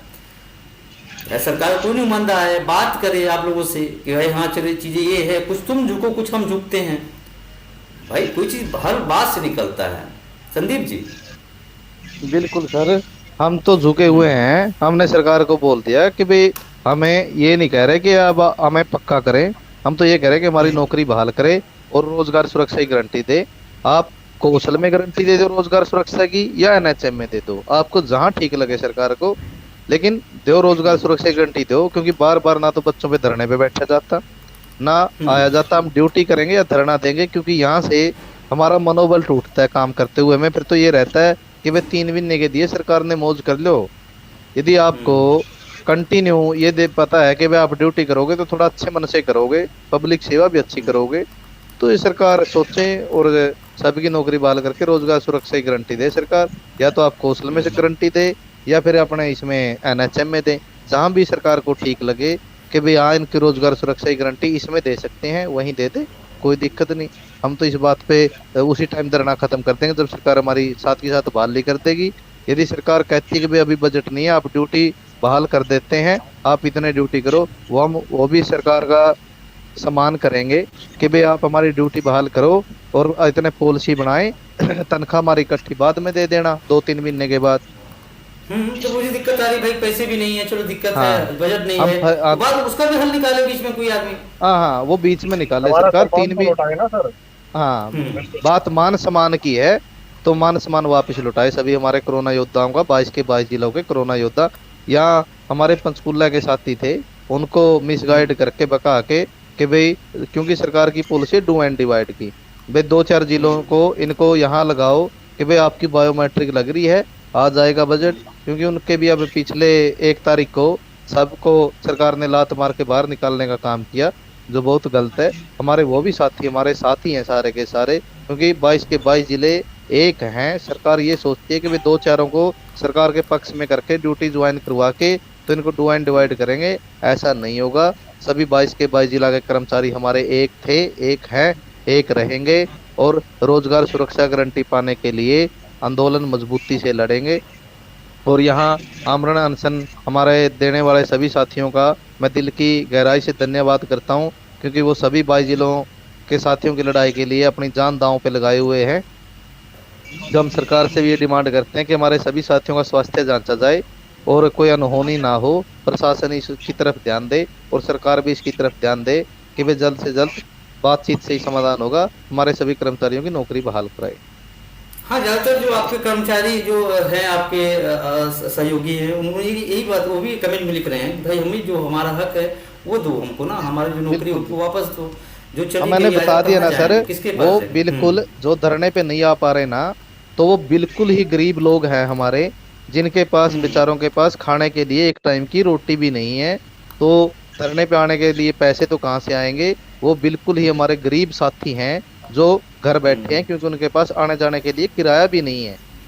यदि उनके पास आने जाने के लिए किराया होता तो वो हमारे साथी जो घर बैठे हैं वो आज धरने पे होते। तो वो फोन के माध्यम से यही कहते हैं, जी हम क्या करें, हमारे पास तो आने के लिए भी किराया नहीं है। हम उनकी मजबूरियां समझते हैं, क्योंकि बिल्कुल ही गरीब परिवारों के बच्चे लगे हुए हैं इसमें। सरकार कुछ सोचे और मान सम्मान हमारे कोरोना योद्धाओं का लुटाने का काम सराहनीय कार्य करे। नहीं, क्योंकि हमारे माध्यम से कई हमारे दर्शक भी जुड़े हैं, बाकायदे कमेंट भी कर रहे हैं कोरोना योद्धा जिंदाबाद और हमारी होगी जीत होगी। तो मतलब चलिए, कम से कम उनके पास पैसे नहीं हो नहीं आ सकते, कम से कम हमारे माध्यम से वो चीज़ें देख सकते हैं कि हाँ क्या चल रहा है, हमारे जो बिल्कुल सहयोगी हैं क्या कर रहे हैं, ताकि उन देखिए होता है जब कोई चीज़ इन्फॉर्मेशन घर पे ही मिल जाती है तो ठीक है, थोड़ा सा आदमी को राहत लगता है, हाँ चलो हमारी मुहिम रंग ला रही है। अगर आप लोग बैठे हैं तो बिल्कुल ठीक है, बिल्कुल हर सर, चीज़ में थोड़ा आपका कष्ट होता है लेकिन सहयोग, मिलेगा। इनका मनो बिल्कुल सर, आपका दिल की गहराइयों से धन्यवाद करती है पूरी कोरोना कर्मचारी एसोसिएशन, क्योंकि आप ही एक ऐसे पत्रकार साथी आए हमारे बीच में, यादव जी, जिन्होंने हमारा लाइव टेलीकास्ट चलाया। जो यहाँ पत्रकार बंधु है, हमने डिस्ट्रिक्टों में भी धरने दिए तो हमारा किसी ने भी नहीं चलाया। एक दो दिन जैसे खबरें लगा देते हैं, एक यहाँ अपने पंचकुला में उमंग मैडम है वो भी चला देते हैं, पंचकुला का मीडिया ने जितने भी ये अपने प्रोग्राम हुए वो चलाए, लेकिन चंडीगढ़ का मीडिया नहीं दिखाता। हम तो ये कहते हैं कि बड़े बड़े चैनल भी हमारी मांग उठाए, ताकि सरकार के कानों में जू रहेंगे और हमारे सभी साथियों की नौकरी बहाल करें। नहीं, वही हमारा मकसद है भाई, हम दिखाए भाई जो बिल्कुल किसी का दर्द है पीड़ा है वो तो सामने रख सकते हैं ना सर, कि मीडिया आप कोई गलत सर मीडिया बयानबाजी थोड़ी कर रहे हैं। हाँ बिल्कुल, हम हमारा हक मांग रहे हैं, ना कोई डाका डाल रहे, ना कोई लूट मचा रहे। बस हमने अपना काम किया है, हमारा हक दो, मान सम्मान वापिस दो। लेकिन क्या करे सरकार, हमें समझ नहीं आ रहा कि भाई सरकार ने मीडिया को इतना कैप्चर कर रखा है, क्योंकि एक मीडिया चौथा स्तंभ होता है देश का, समाज का, जो सब कुछ सच्चाई दिखाता है। आज पत्रकारिता में ये लगा के चलो कि इतनी सच्चाई नहीं रही, सरकार ने इनको दबा रखा है, कहीं एफआईआर का डर है, कहीं चैनल को बंद करने का डर दिखा रही है सरकार, जो बहुत गलत है। इससे समाज की जो बातें हैं, समस्याएं हैं जनता की, वो ऊपर नहीं आ पा रही, क्योंकि एक मीडिया ही माध्यम होता है जो जनता की सारी बातें सरकार तक पहुंचाता है। क्या तो पता सरकार सुनना ही नहीं चाह रही, क्योंकि हमारा पूरा का पूरा मैटर सरकार के पास है, सरकार को पता है, संज्ञान में है सारा मामला, और उसके बाद भी 2 महीने से ऊपर हो गए कर्मचारियों की ज्वाइनिंग नहीं करा रही, जो बहुत ही गलत बात है। आने वाले समय में यदि ऐसा ही चलता रहा तो जनता देखेगी, क्योंकि काम करने वालों की कदर है। तो ये सरकार यदि ये सोचती है कि भाई ऐसे तानाशाही से ऐसा कुछ हो जाएगा, क्योंकि जब एक आमरण अनशन पे बैठा हुआ कर्मचारी को ही सरकार संभाल नहीं ले रही, तो और किसकी संभाल लेगी? इनकी संभाल लेनी चाहिए। इतनी तानाशाही सरकार की अच्छी बात नहीं है। ये थोड़े ही कर्मचारी गरीब नहीं घरों के होता वही कर्मचारी चीज, है। हाँ वही चीज भाई, देखिए हाँ कोई अपने हाँ हक की बिल्कुल लड़ाई लड़ बिल्कुल, रहा है मैं तो बिल्कुल मैं आदमी यही को कह रहा उसको हूँ थोड़ा सर सपोर्ट करना आपके चाहिए, चलो भाई माध्यम ठीक है। कि भाई चीजें हाँ आपकी देखिए, आपकी क्या अपील बिल्कुल। है, ठीक है, सरकार के पास इतना समय नहीं मेरी होता, 50 चीजें मेरी होती है, कई काम ही होते मेरी हैं। मेरी सरकार से ये अपील है कि हम्म भाई जल्द से जल्द हमारे सभी कोरोना योद्धाओं की नौकरी बहाल करे। यदि सरकार को लगता है कि भाई मैं प्रदेश अध्यक्ष होने के नाते पे धरना गलत चला रहा हूँ, तो मैं सरकार हम्म को ये कहता हूँ कि भाई हमारे 8 से 26 कर्मचारी है, 8 से हम्म 25 की ज्वाइनिंग कराए, हमारे कर्मचारियों की रोजगार सुरक्षा की गारंटी दे। मैं मेरा रिजाइन लिख के देता हूँ कि भाई मैं आपकी नौकरी नहीं करूंगा, ना ही मुझे धरना देना आना पड़ेगा और ना आपके खिलाफ धरना चलेगा। धरना भी खत्म, एसोसिएशन भी खत्म। 8 से 25 आदमियों को मेरे को छोड़कर आप इनको रोजगार दे दो, इनकी नौकरी बहाल करो और रोजगार सुरक्षा की गारंटी दे दो। मुझे कोई आपत्ति नहीं है, मैं तो सरकार से ये भी कह रहा हूँ। नहीं भाई वही चीज है भाई, ठीक है। जो बच्चे अगर रोड पे है भाई, अगर जो कोई भी घर से बिल्कुल अगर उसकी रोजगार छिनाया है तो उनको दर्द होगा ना, उनको दुख होता है। क्योंकि देखिए अमूमन हाई फाई जो फैमिली का रहता है ना, उन्हें 10 5 20 हजार फर्क नहीं पड़ता है, उनको उतने पैसे बिल्कुल वो अपने कुत्तों को खिला देंगे, लेकिन आज वही निवाला किसी का पेट भरता है, वही निवाला मेरे बच्चियों का पेट भरेगा, मेरे माँ का पेट भरेगा। तो अगर हम मेहनत करते हैं तो हमको वो हक मिलना चाहिए। हमारी मनसा ये नहीं किसी की हम धज्जी उड़ाए, किसी की हम बात करें, बस सकारात्मक बात हो।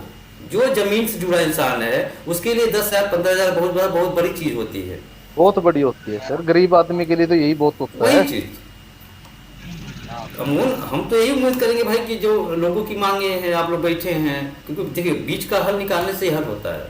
बात ये नहीं कि हम हम सरकार का पता चला चला ठीक मामला कोर्ट में कचहरी में क्या है, लेकिन एक हल निकलता है तो उससे एक सार्थक पहल बनती है, चाहे हमारी हो चाहे आपकी हो, चाहे फिर बच्चों की बात। यही सर, धरना देने का किसी को शौक नहीं होता। अपना घर परिवार छोड़ के ये सभी जिलों से हमारे साथी यहाँ बैठे हैं, दिन रात एक किए हुए हैं। इनके भी घर बार है, कोई घर के काम भी है, सभी काम घर में कार्य भी होते हैं। इनका सभी का स्वास्थ्य भी डगमगा गया है, घर के काम भी खत्म हो गए हैं, कर्ज बंद भी हो गए हैं। तो भी सरकार इन गरीब आदमियों पे इतना वजन डाल देगी कि भाई 6 महीने की सेक्शन देगी, और उस 6 महीने का तो इनकी सैलरी में उनका ब्याज भी नहीं पूरा होना जो यहाँ पे खर्च हो रहा है, परिवार में खर्च हो रहा है, बेरोजगारी की वजह से बीमारी पे खर्च हो रहा है। तो सरकार को उनको पॉलिसी बनाए, इनका रोजगार बहाल करे, समान काम समान वेतन दे, इनका रोजगार सुरक्षा की गारंटी दे, और NHM में शामिल करे। 1 साल की एक्सटेंशन कंटिन्यू आती रहे, इनको धरने पे ना आना पड़े। तो पक्के कर्मचारियों की तरह इनको भी ये भी निशान है, जैसे उनके मेडिकल होते हैं और छुट्टियां होती है, सेम छुट्टियां और मेडिकल की सुविधा दी जाए। तो कैशलेस इनका भी इलाज के लिए पैसे दिए जाए। तो नौकरी तो बहाल चाहिए, जो उनका हक है उनको हक तो मिले कम से कम। हाँ, हक तो मिले भाई। अगर आदमी सरकार के लिए काम कर रहा है तो सरकार काम क्या होता है, देना ना, उनका हक होता है। प्राइवेट सेक्टर में समझ में आता है, चलो भाई प्राइवेट कंपनी लेके पैसे भग जाती हैं या उनको देती नहीं है, तो बाद में क्लेम होता है या कहीं ओवर जाता है, आदमी मिलता है। लेकिन अगर सरकार के साथ काम करता है तो उसको उम्मीद होती है कि सरकार मेरे लिए बहुत कुछ करेगी।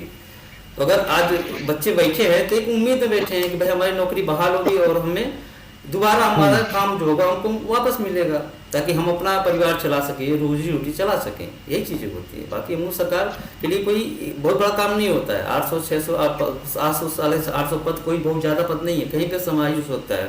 खासकर बात करें स्वास्थ्य महकमे की, स्वास्थ्य महकमे में बहुत सारी जगह भी खाली है, दूर दराज में, गाँव में अभी भी कितने हैं वो कर्मी नहीं है, जो काम नहीं हो पा रहा है। काम के अभाव में अस्पताल भी बंद पड़ जाते, सरकारी अस्पताल। तो लिहाजा अगर सिस्टम है तो उसको एक देखना चाहिए, एक वार्ता निकाले, एक हल निकले, ताकि सरकार उन बच्चों को रोजगार दे सके। 200 पद तो सर मेरे कैथल डिस्ट्रिक्ट में पड़े हैं, स्वास्थ्य विभाग में खाली, और हमारे यहाँ कर्मचारी 29 है। सभी डिस्ट्रिक्टों का ऐसा ही है, किसी डिस्ट्रिक्ट में 70 कर्मचारी है, किसी में 150 कर्मचारी है। और जहाँ जितने कर्मचारी ने हमारी, उससे ये लगा के चलो कि 20 गुना पद खाली पड़े हर एक डिस्ट्रिक्ट में, 22 के 22 जिलों में। तो कोई खास बात नहीं है। सरकार पता नहीं क्या चाह रही है, क्यों नहीं कर रही। एक हट धर्म अपनाए हुए है, ये कह रहे हैं कि या तो ये कह रहे हैं धरना क्यों दिया, हम कह रहे हैं कि भाई अपने नौबत ही क्यों आने दिया आपको, आपने हमें 31 मार्च को रिलीव ही क्यों किया, तो हमें धरने पे आना ही नहीं पड़ता। तो बातचीत के माध्यम से ही समाधान होगा। सरकार बातचीत के माध्यम से हल करे और सभी की नौकरी को हल करे। आपके चैनल के माध्यम से हम तो ये अपील करते हैं और जनता से भी अपील करते हैं कि भाई आपको जहाँ कहाँ भी कोई सरकार का प्रतिनिधि आपसे मिले तो आप सबसे पहले ये बात कहें कि भाई जिस समय में हमारी सुध लेने के लिए सरकार भी कमरों में बैठी बैठी आदेश दे रही थी, तो उस टाइम ये कर्मचारी थे जो हमारे घर घर आकर के हमें दुआएं भी पहुंचाई और हमारे टेस्ट भी किए।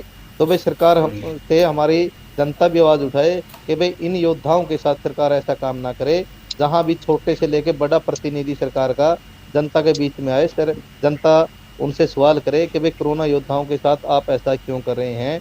कोरोना योद्धाओं को रोजगार सुरक्षा गारंटी दी जाए और उनकी नौकरी बहाल की जाए।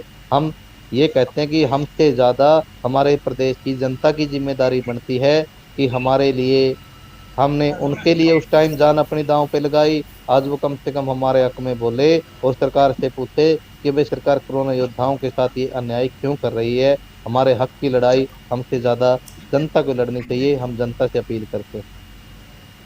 वही चीज ना भाई कि सर हम अगर आपकी सेवा किए हैं, आपने उनका दुख दर्द दिखा है, तो कम से कम उनको भी सोचना चाहिए कि भाई उन बच्चों का क्या होगा जो बेचारे बिल्कुल सर सेवा की, कोरोना की सेवा की। हाँ, कोरोना के समय में, टेस्टिंग के समय में हमारा स्टाफ पीपी किट पहन के बेहोश हो जाता था, क्योंकि गर्मी के समय में बाहर मार्केट में, शहर की जहाँ मार्केट बाजार होता है, बाजारों में टेस्ट करना पीपी किट पहन के, जहाँ हवा का कोई सुराख नहीं होता कि हवा एंटर कर सके शरीर के अंदर कहीं भी।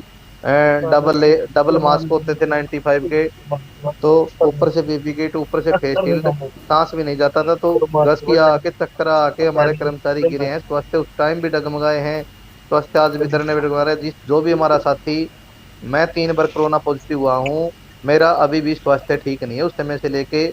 और ना ही जितने भी हमारे साथी, जितने भी कोविड में पब्लिक आई है या हमारे कर्मचारी आए हैं, जितने भी पॉजिटिव हुए हैं, सभी का स्वास्थ्य आज तक भी प्रॉपर तरीके से ठीक नहीं है, अभी भी सबके स्वास्थ्य खराब है।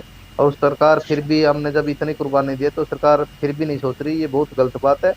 सरकार हठ धर्म छोड़ के जल्द से जल्द हमारे सभी कर्मचारियों की बहाली करवाए। हम सरकार का से यही आग्रह और आशा करते हैं कि भाई हमारा समाधान सोमवार को सरकार कर देगी। नहीं, उम्मीद सबको है। देखिए, जहाँ आस होती है ना वहीं उम्मीद होती है। अगर ठीक है आप लोग बैठे हैं तो सरकार भी सुनेगी। सरकार ऐसी बात नहीं कि किसी बच्चों का ख्याल नहीं है, क्योंकि आपके मुखिया जो हैं, सर बच्चे का ख्याल यदि आया तो अभिभावक है भाई, अगर खट्टर साहब हैं देख रहे हैं तो अगर आप उनके बच्चे हैं तो कोई पिता नहीं चाहता कि उनके बच्चे रोड पे रहे, भूखे रहे। हाँ। तो अगर सरकार है तो वो भी देख रहे हैं। खासकर हम भी अपील करेंगे सरकार की, कम से कम आप लोगों के दुख दर्द को समझे, ताकि हम अपनी चीज दिखा सके और एक माध्यम बन सके कि ताकि जो बच्चों की पीड़ा क्या होती है उनको एहसास करा सके। हमारा बस यही मकसद था कार्यक्रम कि भाई अगर आपने इतने दिन से भटक रहे हो तो आखिर सरकार तक ये बातें क्यों पहुंच नहीं पा रही, क्या कोई माध्यम नहीं मिल रहा है या कोई बात हो रही है। इसलिए हमने शुरू किया, कम से कम चलिए आपकी बात आपकी कम से कम सरकार तक पहुंच जाएगी। बिल्कुल सर, बिल्कुल। एक तरफ तो सरकार कहती है कि भाई बेटी पढ़ाओ बेटी बचाओ नारा देती है, और ऊपर से कोरोना योद्धाओं को सम्मानित करती हैं कि भाई इनके हमारे ऊपर फूल बरसाए, हमारा बहुत स्वागत किया गया, मान सम्मान दिया गया। लेकिन आज वही कोरोना योद्धा और वही बेटियां धरने पे बैठे हैं, तो क्या ये सरकार की जिम्मेदारी नहीं बनती कि भाई जो आपके बेटे बेटियां यहाँ बैठे हैं तो इनका नौकरी बहाल करो। और यदि आप इनका मान सम्मान नहीं करोगे कोरोना योद्धाओं का और बेटियों का, तो कहाँ तो हमारा समाज तरक्की करेगा, क्यों तो बेटे बेटियों को फिर पढ़ाना छोड़ देगा, जिससे समाज में शिक्षा का स्तर गिरता चला जाएगा और समाज हमारा वही पीछे बैकग्राउंड में चला जाएगा। क्योंकि जब रोजगार ही नहीं होगे तो आप एजुकेशन पे इतना खर्च क्यों करोगे बच्चे के पे, कि 50 लाख एजुकेशन पे लगा दिए और वो 10,000 रुपये भी न कमा सके। तो मेरे हिसाब से तो आने वाले टाइम में यदि सरकार के ये हालात रहे तो मैं हो या आप हो अपने बच्चों को पढ़ाना छोड़ देंगे और वही देश प्रदेश फिर अनपढ़ का अनपढ़ हो जाएगा, तो शिक्षा का स्तर गिर जाएगा। सरकार को सभी पहलुओं से देखना चाहिए कि भाई समाज का ढांचा ढांचा ना बिगड़े और जनता तरक्की करे, प्रदेश तरक्की करे। आज दूसरे देश हमारे से बाद में आज़ाद होने के बाद भी किस स्तर पे आज वो महाशक्तियाँ बने बैठे हैं और हम पीछे क्यों हो रहे हैं, क्योंकि यहाँ करप्शन ही इतना फैल गया है, एक दूसरे का हक छीना जा रहा है, खा रहे हैं। क्योंकि सरकार इतना खर्च कर रही है, उस खर्च में तो ये नहीं पता कि कितने बेरोजगार युवाओं को नौकरी मिल जाएंगी। वीआईपी कल्चर सरकार थोड़ा घटाए विदेशों की तरह, यदि विदेशी नीतियां अपनानी है तो विदेशी कल्चर भी घटाए। 6 सैलरी ले रहे हैं, एक बार 6 बार एमएलए बनता है तो एक एमएलए 6 सैलरी लेता है, वो सैलरी आप छोड़ दें, एक सैलरी ले। आज भी एक एमएलए मंत्री का बिल बिजली का 15,000 रुपये, इसका फोन का बिल 15,000 रुपये होता है सरकार की तरफ से। तो 600-700 रुपये में 3 महीने का रिचार्ज होता, आप भी कराते हैं, मैं भी कराता हूँ, सभी कराते हैं। तो ये वीआईपी कल्चर थोड़ा डाउन करे सरकार, तो जिससे प्रदेश की तरक्की होगी। तो सभी जो पैसा आता है मुख्यमंत्री जारी करते हैं, हम तो ये कहते हैं कि एक गरीब से गरीब आदमी जो कहीं अपना हक मांगने के लिए भी नहीं आ सकता, उसके पास भी उसका हक पहुंचाने का काम सरकार करे। क्योंकि जनता इसी आस से प्रतिनिधित्व होती है कि वे आशाओं पर खड़े उतरे।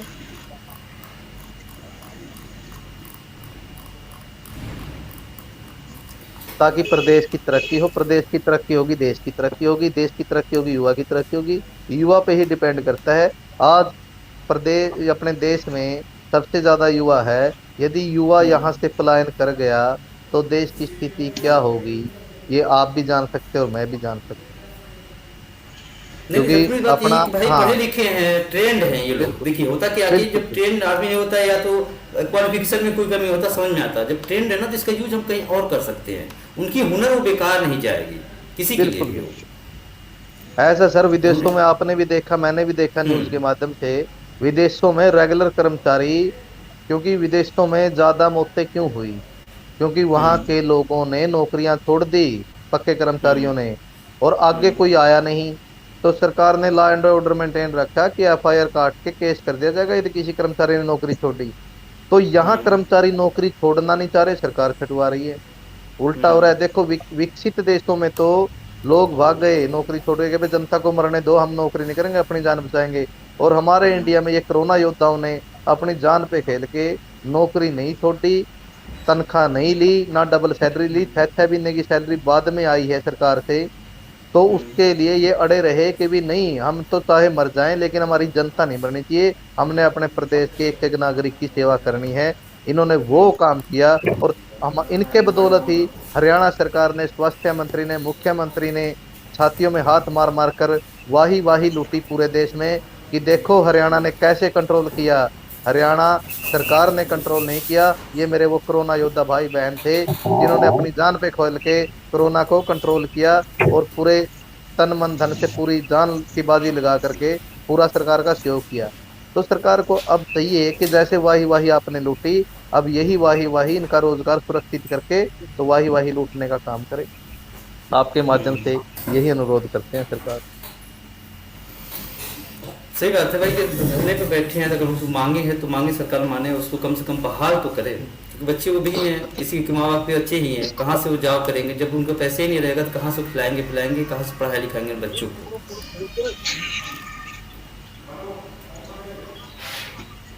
अमित जी, अगर बीच का हल कोई निकलता है तो एक बार आप लोग स्वास्थ्य मंत्री जी से बात करने की कोशिश कीजिए, शायद चीजों को आपका ये हल निकले बीच में। जी सर बिल्कुल, स्वास्थ्य मंत्री जी तो के संज्ञान में सारा मामला है, आपका काम हो जाएगा, उनके संज्ञान में है।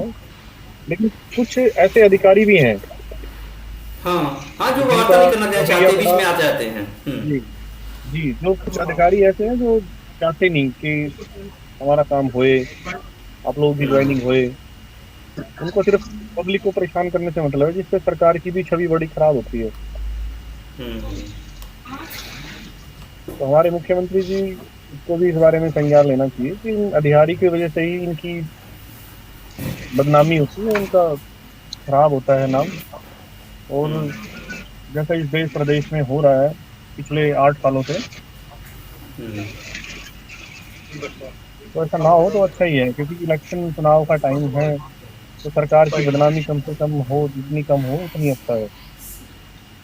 ताकि हमारे पत्रकार, सरकार सबके साथ खड़ी है।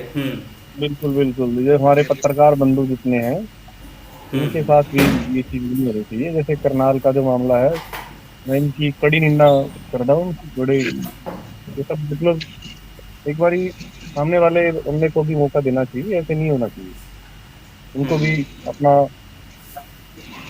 बात रखने का अवसर दिया जाना चाहिए। सही बात है, बिल्कुल। ये समाज हम सब लोगों से बना है, सिर्फ एक लोगों से नहीं बना।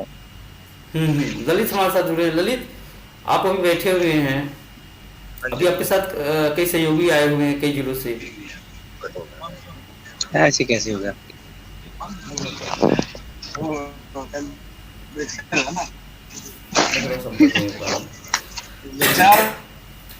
अमित जी, संदीप जी, यही है बीच हल अच्छा निकले। हमारी यही कोशिश यही है ताकि सरकार आपकी बातों को सुने और उन बच्चों को उनका बिल्कुल सर, हम तो सरकार से कह रहे हैं कि सोमवार तक ज्यादा लंबा। हेलो, हमारी तो सरकार से यही मांग है सर कि भाई सोमवार तक हमारी ज्वाइनिंग करा दे, कर्मचारियों का स्वास्थ्य की जांच करे, वहाँ हमारे कर्मचारियों का स्वास्थ्य ना बिगड़े। यदि कोई अनहोनी घटना हो गई तो इसकी जिम्मेवारी सरकार की होगी और वहाँ के लोकल प्रशासन की होगी, डीसी मैडम की होगी। डीसी मैडम सरकार से बातचीत करे, वो चेयरमैन है एनएचएम के, वो डायरेक्ट सीएम को भी फोन कर सकते हैं। और सीएम साहब यदि कहीं हमारे आपके चैनल के माध्यम से सुन रहे हो तो जल्द से जल्द हमारी नौकरी बहाल करें, क्योंकि फाइल आपकी टेबल पे रखी है, इसमें इतना समय नहीं लगना चाहिए था। क्योंकि ये लगा के चलो कि यदि सरकार अपनी पे आए तो 2 मिनट का भी कार्य नहीं है, और आपने तो 2 महीने लगा दिए। तो सभी बच्चे, हमारी बेटियां बहन सब धरने पे बैठे हैं। तो आप इनका रोजगार देने का अच्छा सराहनीय कार्य करें। और यदि आप नहीं देना चाहते तो वो भी हमारी तरह सरेआम मीडिया पे आके बताए कि भाई सरकार के पास पैसा नहीं है इसलिए इनकी रोजगार बहाली नहीं कर रहे। तो सरकार सोमवार को हमारी नौकरी बहाली नहीं करती तो आमरण अनशन हमारा ऐसे ही चलता रहेगा। तो वहां पे जितने साथी हम धरने पे बैठे हैं डीसी मैडम के माध्यम से पंचकुला से हम सीधे गए सीधा राष्ट्रपति को ज्ञापन देंगे कि भाई हमें इच्छा मृत्यु की परमिशन दी जाए। यदि हमारे पास रोजगार नहीं रहा तो ऐसे मरने से अच्छा तो हम यहाँ सरकार से इच्छा मृत्यु की परमिशन लेके यहीं आत्महत्या करने का कार्य करेंगे। हमारे पास और कोई चारा नहीं है। तो सरकार हमें इस मजबूरी तक ना ले जाए कि हमें जान देनी पड़े और सरकार को इसका भुगतान भुगतना पड़े। चलिए, बहुत बहुत धन्यवाद संदीप जी, अमित जी, आप लोग जुड़े अपनी बात रखें और कोशिश यही रहेगी कि आप लोगों का हल निकले। बातचीत से किसी का हल निकलता है। बहुत बहुत शुक्रिया। बिल्कुल बिल्कुल जी सर, ठीक है, आपका भी बहुत धन्यवाद सर, धन्यवाद। आपका बहुत बहुत शुक्रिया, थैंक यू। तो सवाल बहुत सारे हैं भाई। रोड पे बैठे हैं लोग, अगर बच्चे धरना दे रहे हैं भूख हड़ताल पे, उनकी मांगे वाजिब है। हमारे पास नौकरी नहीं रहेगा, रोजगार नहीं रहेगा तो कैसे कमाएंगे, कैसे खिलाएंगे किसी को? सबके लिए एक चुनौती होती है।